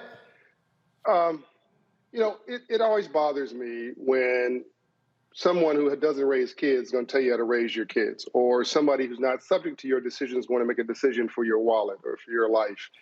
You know, if somebody says you don't need a vaccine, and then you end up in the hospital taking their advice, what are they going to tell you when you're on the ventilator? Sorry, oops, well, wish it worked out differently for you. You know, my wife, as you know, is a wellness expert. She lives on nature of the earth, and she's made me healthier. But she got the vaccine, and she got COVID because she was overconfident. These are her words. Went to Miami, Art Basel, and got COVID because she thought it was she assumed that she wasn't going to get it. She got COVID, but it hit her like the flu, Roland, because she was double vaccinated. And I didn't get it because I had the booster and I was with her. Okay. Then I got overconfident. And about 3 weeks later, I got COVID. And I got it diagnosed last Tuesday and was free. In other words, had a negative reading by Friday because I had 3 shots, the booster, like you, I believe, it hit me like a common cold. There's no doubt in my mind, Roland, I'm in great shape, that if I had not gotten that booster, I'd be in the hospital. There's no doubt in my mind that my wife would be in the hospital. And 99.4% of everybody who's in the hospital, with a tube in their throat or dead, are unvaccinated. I think this is a very dangerous thing we're floating around here. We need to knock it off. We've been taking vaccines since we were born, right? What's wrong with this one, right? The flu used to kill millions of people all around the world. 100 million people, my bad. It's still killing 32 million a year. But this thing is killed 32,000 a year, I think the number is, I'm sorry. This thing is killed 800,000 people in less than 2 years, and it ain't stopping. And there's no cure for it. We need to knock it off. We need to stop playing with this. People know less about their Tylenol than they knew about this vaccine. I mean, about this approach of being unvaccinated. The problem is that this was created in a political environment, and as a result of it being created in a presidency of a near crazy person, I guess nobody trusts it. But as you know, one of the people who created one of the primary vaccines, the one I took, is a Black woman. I mean, we just need to root ourselves in some facts and some science and go to the CDC website. I mean, they're not crazy. Well, I can tell you right now, I took the vaccine, had no problem taking it, and if I hadn't taken it, I would be taking it today or tomorrow. Simple as that. And like I say, I've had enough doctors and experts on this show that we've been breaking this thing down since February of 2020. And so I have absolutely no problem whatsoever taking that vaccine. Yeah, I got COVID, really was sick. Max tops 3 days, yep. Fever, yep. Yep. Chills for a couple of days, yep. and then that was it. Came out of it, but yeah, that's just where I would be. And look, like I said to people, I've had other doctors who've reached out to us who say they would love to come on the show tomorrow to refute everything that Dr. Roland just said. I said, not a problem. That's why we talk to those very people. And so that's what people ask, what are your credentials? Where'd you go to school? There are some people who are saying, oh, you know what?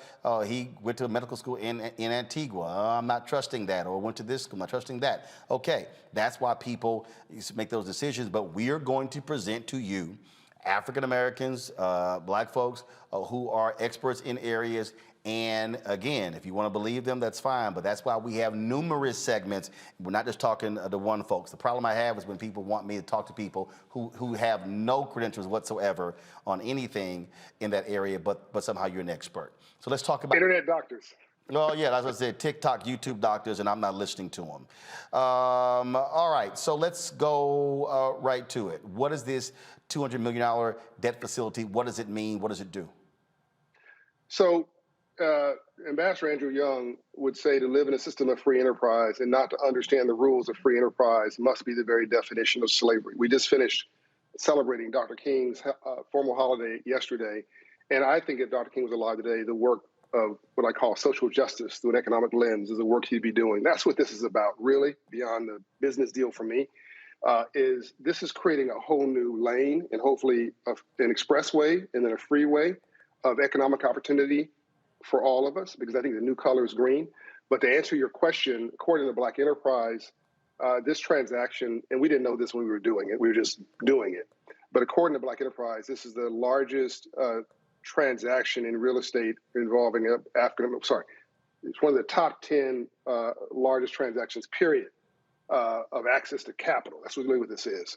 Regarding an African-American entrepreneur, they would like to say ever, but being conservative, they'll say in the last decade, there's just not a lot of data around it.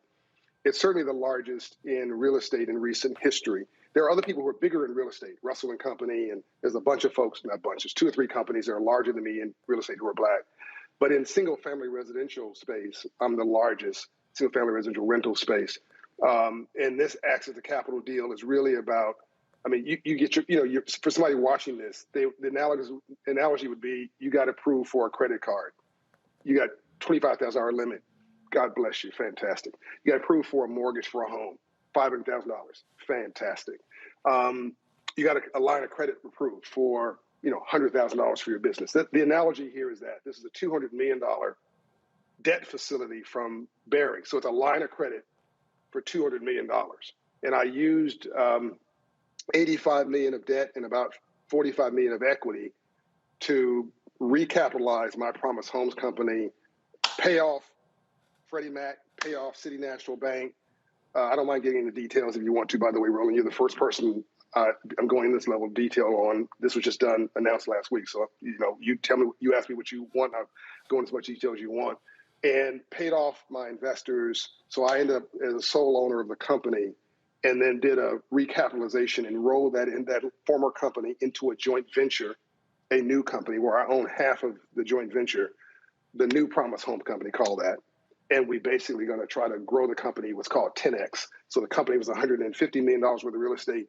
We want to grow that to more like $2 billion worth of real estate. This debt facility does two things. Clears the deck on the past and moves us from a small business to an institution. So now it's like talking about Steve Jobs one day and Apple Inc. the next. This is now beyond me.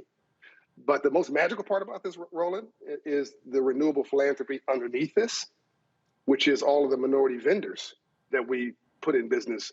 That's millions of dollars of business every year that gets to grow. So the thing that a lot of people may not realize is that when we went through the financial crisis in 2008, all we kept hearing about was toxic assets. And the initial idea was to get those toxic assets off the books, and then for the banks to simply, sell them off. Well, what happened? We bailed them out. They used that money to settle their balance sheet. They held onto those homes, and then, of course, after the crisis, we then found out that they were selling off blocks of homes, 25,000 to 30,000 to hedge funds, things along those lines. And so people out there who were desiring to own homes, some you couldn't frankly afford to buy them. This is a case where, again, where these companies were created. And so this is a black-owned company owning single-family units that you're renting out to other people. Yes, so that's the back. So that's really the front end of this. I just answered the back end, which is what's this $200 million debt facility from. Let me give credit to Barings, international finance company. So this wasn't the Homeboy Shopping Network financing this, or Joe's finance company. This is Barings International, and they did it at I don't want to get into too much detail, but let's just say it was very cheap money. So I was treated like any other major borrower. That's the nature of having good credit and having a good credit profile. But the front end of this business is what you said: free financial literacy for every resident. So I own, at this particular watch, 663 homes, rounded up, approximately 700 homes in Atlanta and North Florida. I'm the largest owner of single-family rental homes who's Black in America. I want to grow that, as I've said, to 10,000 homes or more. We're providing affordable housing to people who mostly look like us. So average rent of $1,200, $1,300, $1,400 a month for a 1,800 square foot home with no deferred maintenance, front yard, backyard. We can raise your children. For a range of reasons why people rent. We can get into that, but you just mentioned one of them, which was some people lost their homes in economic crisis and are trying to recover. Other people are trying to build that down payment. Some people just like to rent. I think everybody, one of us, should want to own a home, which means I want you out of my house and move into home ownership as soon as you can. That's part of our model. But the first part of this is we've contracted with Operation Hope, which I founded. We pay, arm's length, Operation Hope a partner fee to do free financial literacy counseling to the residents. Get your credit score up. If you raise your credit score to 700, by the way, we'll reduce your rent by 10% as long as you keep it above 700, because we think you're a lower risk. And we want to reward you. And every time you raise your credit score 25 points, we reward you. You pay on time, we reward you. Now, you got to pay your rent, so it's not a freebie. But, for those who are ride or die with us, we're ride or die for them. Number two, this is my favorite part, Roland. 65% of all of our vendors are minority and women. So plumbing, electrical, lighting, roofing, landscaping. I'm sure I missed some categories. But these are folks who have a high school education, or you can't have a high school education, and some of them are highly educated. Skilled labor, though, who do a good job. They're being paid either a living wage or building wealth through contracts. And I have one vendor I know in particular. I know that one vendor's made $1 million plus on me in last year alone. Maybe more than that. I know it's like $100,000 a month. Just one vendor, minority vendor, and that's transformed their business. They're putting people to work. They're sending kids to college. They're paying their dental bill. They're going on vacation to Europe, right, or wherever, Africa. The third thing we're doing, and the bigger the company gets, Roland, the more we can grow that minority vendor pool. That's what I call renewable philanthropy. The third thing we're doing is moving people from rent to own. So you prove you're a good tenant with us, we'll give you a shot to own a home. You can buy one from us, or we'll help you by we'll sort of vouch for you with a lender. And there's a Wall Street Journal article people can read about how we made people who look like us homeowners. That's, in short, the business model. It's not really complicated. 41% of us own a home, so we got to fix that. Far too many of us are renting uptown in a place that doesn't want us, with a place we can't afford, in an environment that trying to impress people we don't know with money we don't have to buy things we don't need. You should be doing is renting in your own neighborhood, in my view, and trying to find a way to buy the worst house on the best block and come up, just like I did. Questions for my panel. I'll start with you, Mario. Man, thank you starting with me, because I don't have much time here. Brother Hope, John Hope Bryant, I'm a big fan of your work. Appreciate what you're doing. Very impressed. I read about this deal a couple days ago. And so how did you start going from Operation Hope and your books with civil rights and all those things that you were pushing? How did you get into this real estate game to go from that to over almost 700 homes? Very impressive. But I'd like you to talk about that real succinctly, details, so other people that's listening to this, not only can they rent from you or maybe buy from you, but maybe we can emulate, become more people like you. Yeah, well, thank you, and much respect for you too, brother. I want to do a master class with this at some point, so maybe I'll conspire with Roland at some point to try to sort of break this down and get into a level of detail. But for the sake of this brevity of this conversation, I've always been an entrepreneur. I was an entrepreneur before I founded Operation Hope. I started my first business when I was 10 years old. I'll save you the story. People can look at it online. I got a financial literacy course when I was 9 years old. I remember asking the banker, "What do you do for a living?" Banker was teaching a class on financial literacy. "What do you do for a living, and how'd you get rich legally?" And he said, "I'm a banker and I finance entrepreneurs." And I said, "I don't know what an entrepreneur is, but if you're financing one and it's legal, I'm going to be one."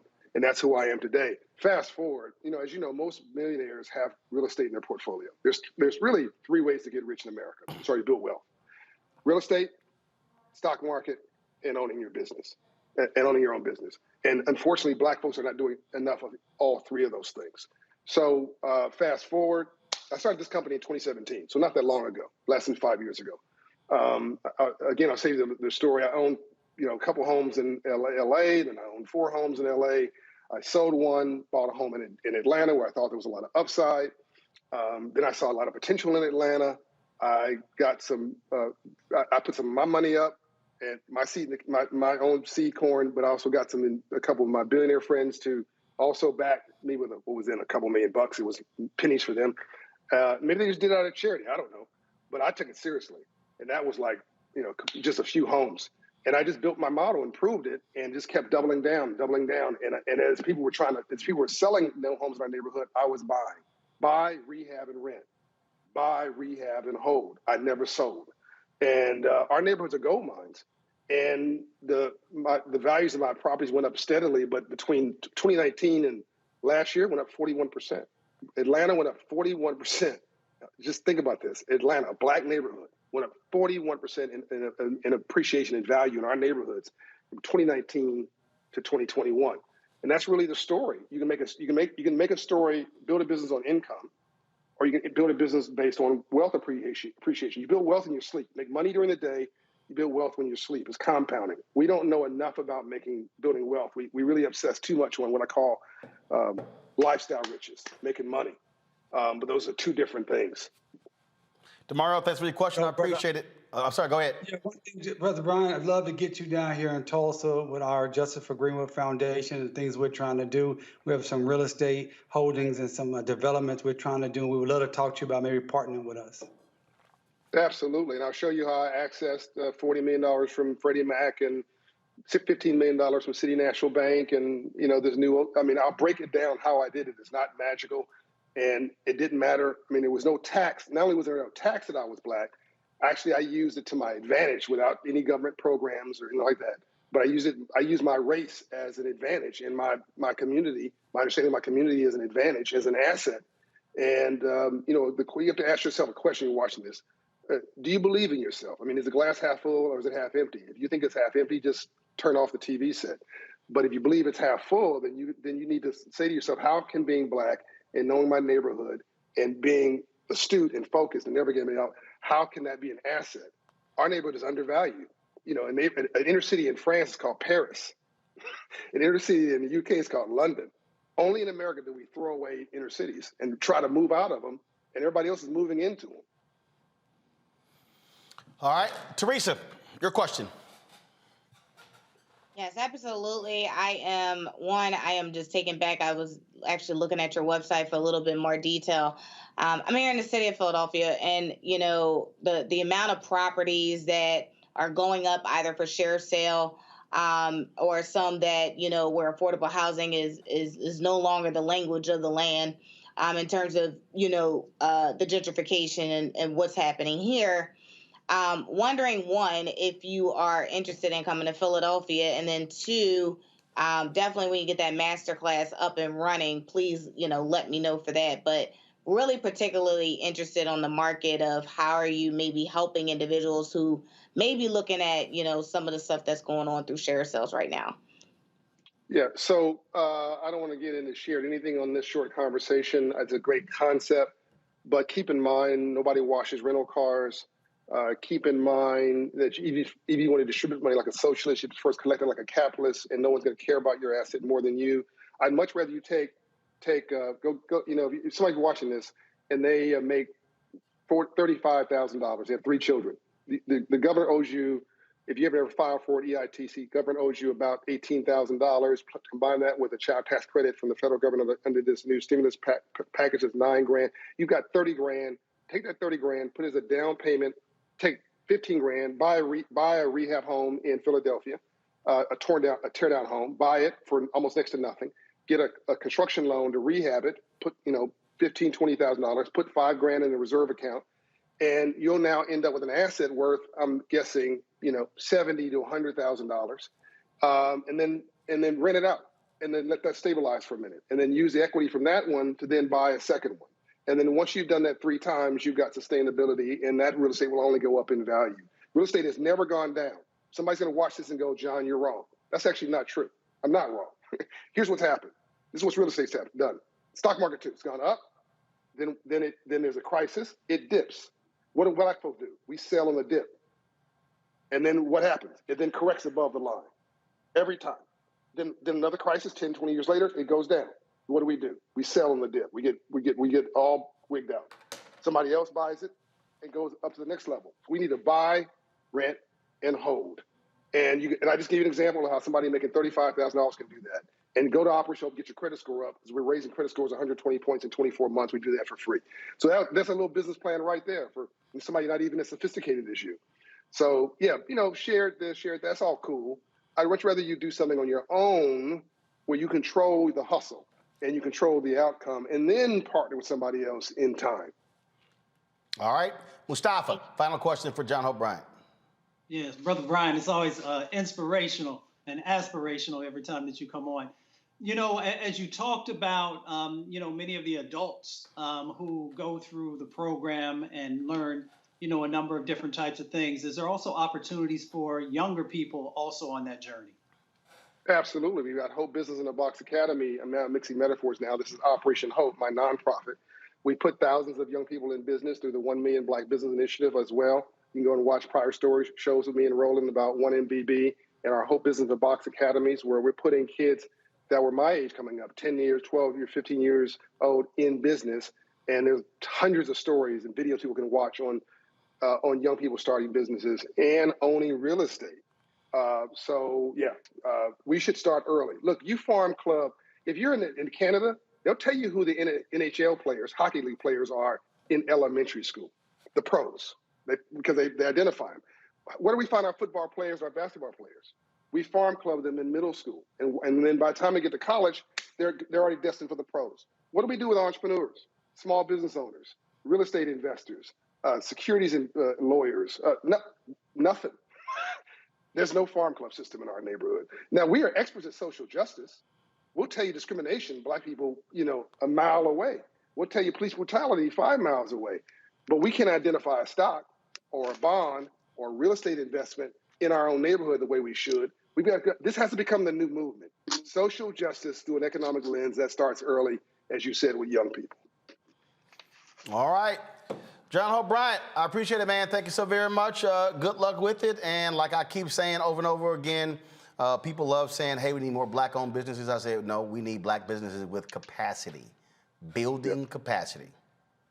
This is only the beginning, Roland, just like with what you're doing with your content, only the beginning. All right. John, thanks a lot. God bless you.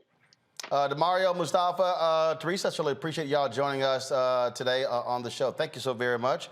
I'm going to go to a break. When we come back, I'm going to have a few more headlines, folks, and then we're done. You're watching Roland Martin Unfiltered right here on the Black Star Network.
Hi, I'm Eric Nolan. I'm Shantae Moore. Hi, my name is LaToya Luckett, and you're watching Roland Martin Unfiltered.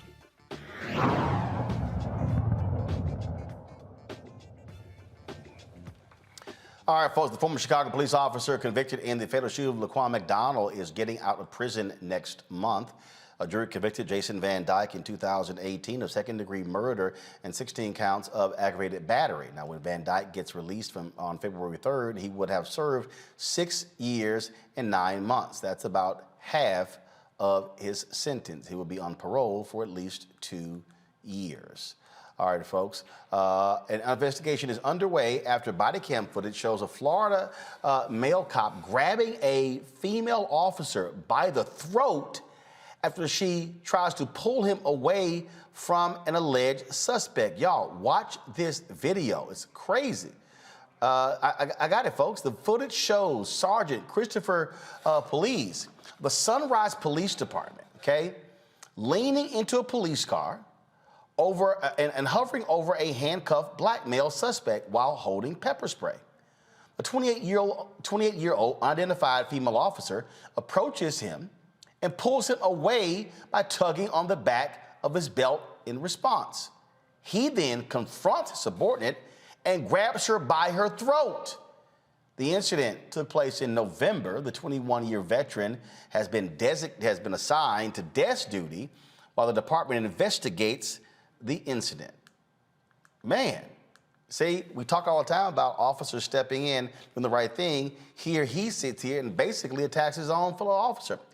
Folks, Virginia's outgoing Attorney General says police in Virginia Beach used forged documents linking people's DNA to crimes to get them to confess. According to the state's Attorney General's Office of Civil Rights that led the investigation, Virginia Beach's police department used fake reports from the Virginia Department of Forensic Science in at least 5 cases between March 2016 and February 2020. The city's police department has changed its policy in the wake of the probe. A city spokesperson maintains the practice, no shock, was legal. Folks, Virginia Governor Glenn Youngkin wasted no time signing several executive orders after being sworn into office over the weekend. The newly elected governor was sworn in on Saturday and followed his ceremony by signing executive orders and 2 executive directives. Well, some of these actions include to restore excellence in education by ending the divisive concepts, y'all, like critical race theory, which actually isn't being taught in the schools, to empower Virginia parents and their children's education and upbringing. Put graphic back, please, thank you. By allowing parents to check whether their child wears a mask in school, to restore integrity and confidence in the parole board of the Commonwealth of Virginia, to investigate wrongdoing in Loudoun County, to make government work for Virginians by creating the Commonwealth Chief Transportation Officer, blah, blah, blah, blah, blah. Bottom line is, y'all, we know exactly what it was doing. And so he ran on critical race theory, which actually didn't even exist. But that's just one of the things that you see. So, and like I said earlier, we see Republicans are doing all they can to move forward with trying to use this to impact people, again, to vote in the midterms. The oldest living Tuskegee Airman, folks, retired Brigadier General Charles McGee, has passed away. He died Sunday at the age of 102. McGee flew in over 400 combat missions and was awarded numerous accolades for his service. While in the Air Force, he battled segregation and racism. The Tuskegee Airmen were a primarily African-American group of military pilots, and airmen who served in World War II. McGee celebrated his 102nd birthday just last month. Got to give a shout out to that alpha man. All right, certainly we mourn his mourn his passing, folks. Historically Black churches across the country will be receiving help. $20 million worth of support. The Lilly Endowment donated the funds to the African American Cultural Heritage Action Fund to support the Preserving of Black Churches project. St. James AME Church will be the first to benefit from the significant donation. The church was founded in 1868 and will receive $100,000 to repair damage from the Kentucky tornado. More than 50 churches will receive funds from the Preserving Black Churches project over the next 3 years. So certainly glad to actually hear that. And also, folks, tonight, in Boston, go to my computer, please. The first Black NHL player, Willie O'Ree, had his jersey retired. His number 22 of the Boston Bruins will hang in the rafters after that ceremony took place. Again, just a few moments ago, again, Willie O'Ree, the first African-American to play in the National Hockey League. He, of course, is in the Hall of Fame as well. So big congratulations go out to Willie O'Ree. Folks, that is it for Roland Martin Unfiltered. Again, if you want to support what we do, please download our Black Star Network app. Apple phone, Android phone, Apple TV, Android TV, Roku, Amazon Fire TV, Xbox One, Samsung Smart TV. You can also support us in what we do by joining our Brina Funk fan club. Cash App is $RM Unfiltered. PayPal is R Martin Unfiltered. Venmo is RM Unfiltered. Zelle is Roland at RolandSMartin.com. Roland at RolandMartinUnfiltered.com. Folks, thank you so very much. We'll see you tomorrow right here. Roland Martin Unfiltered on the Black Star Network. Holla!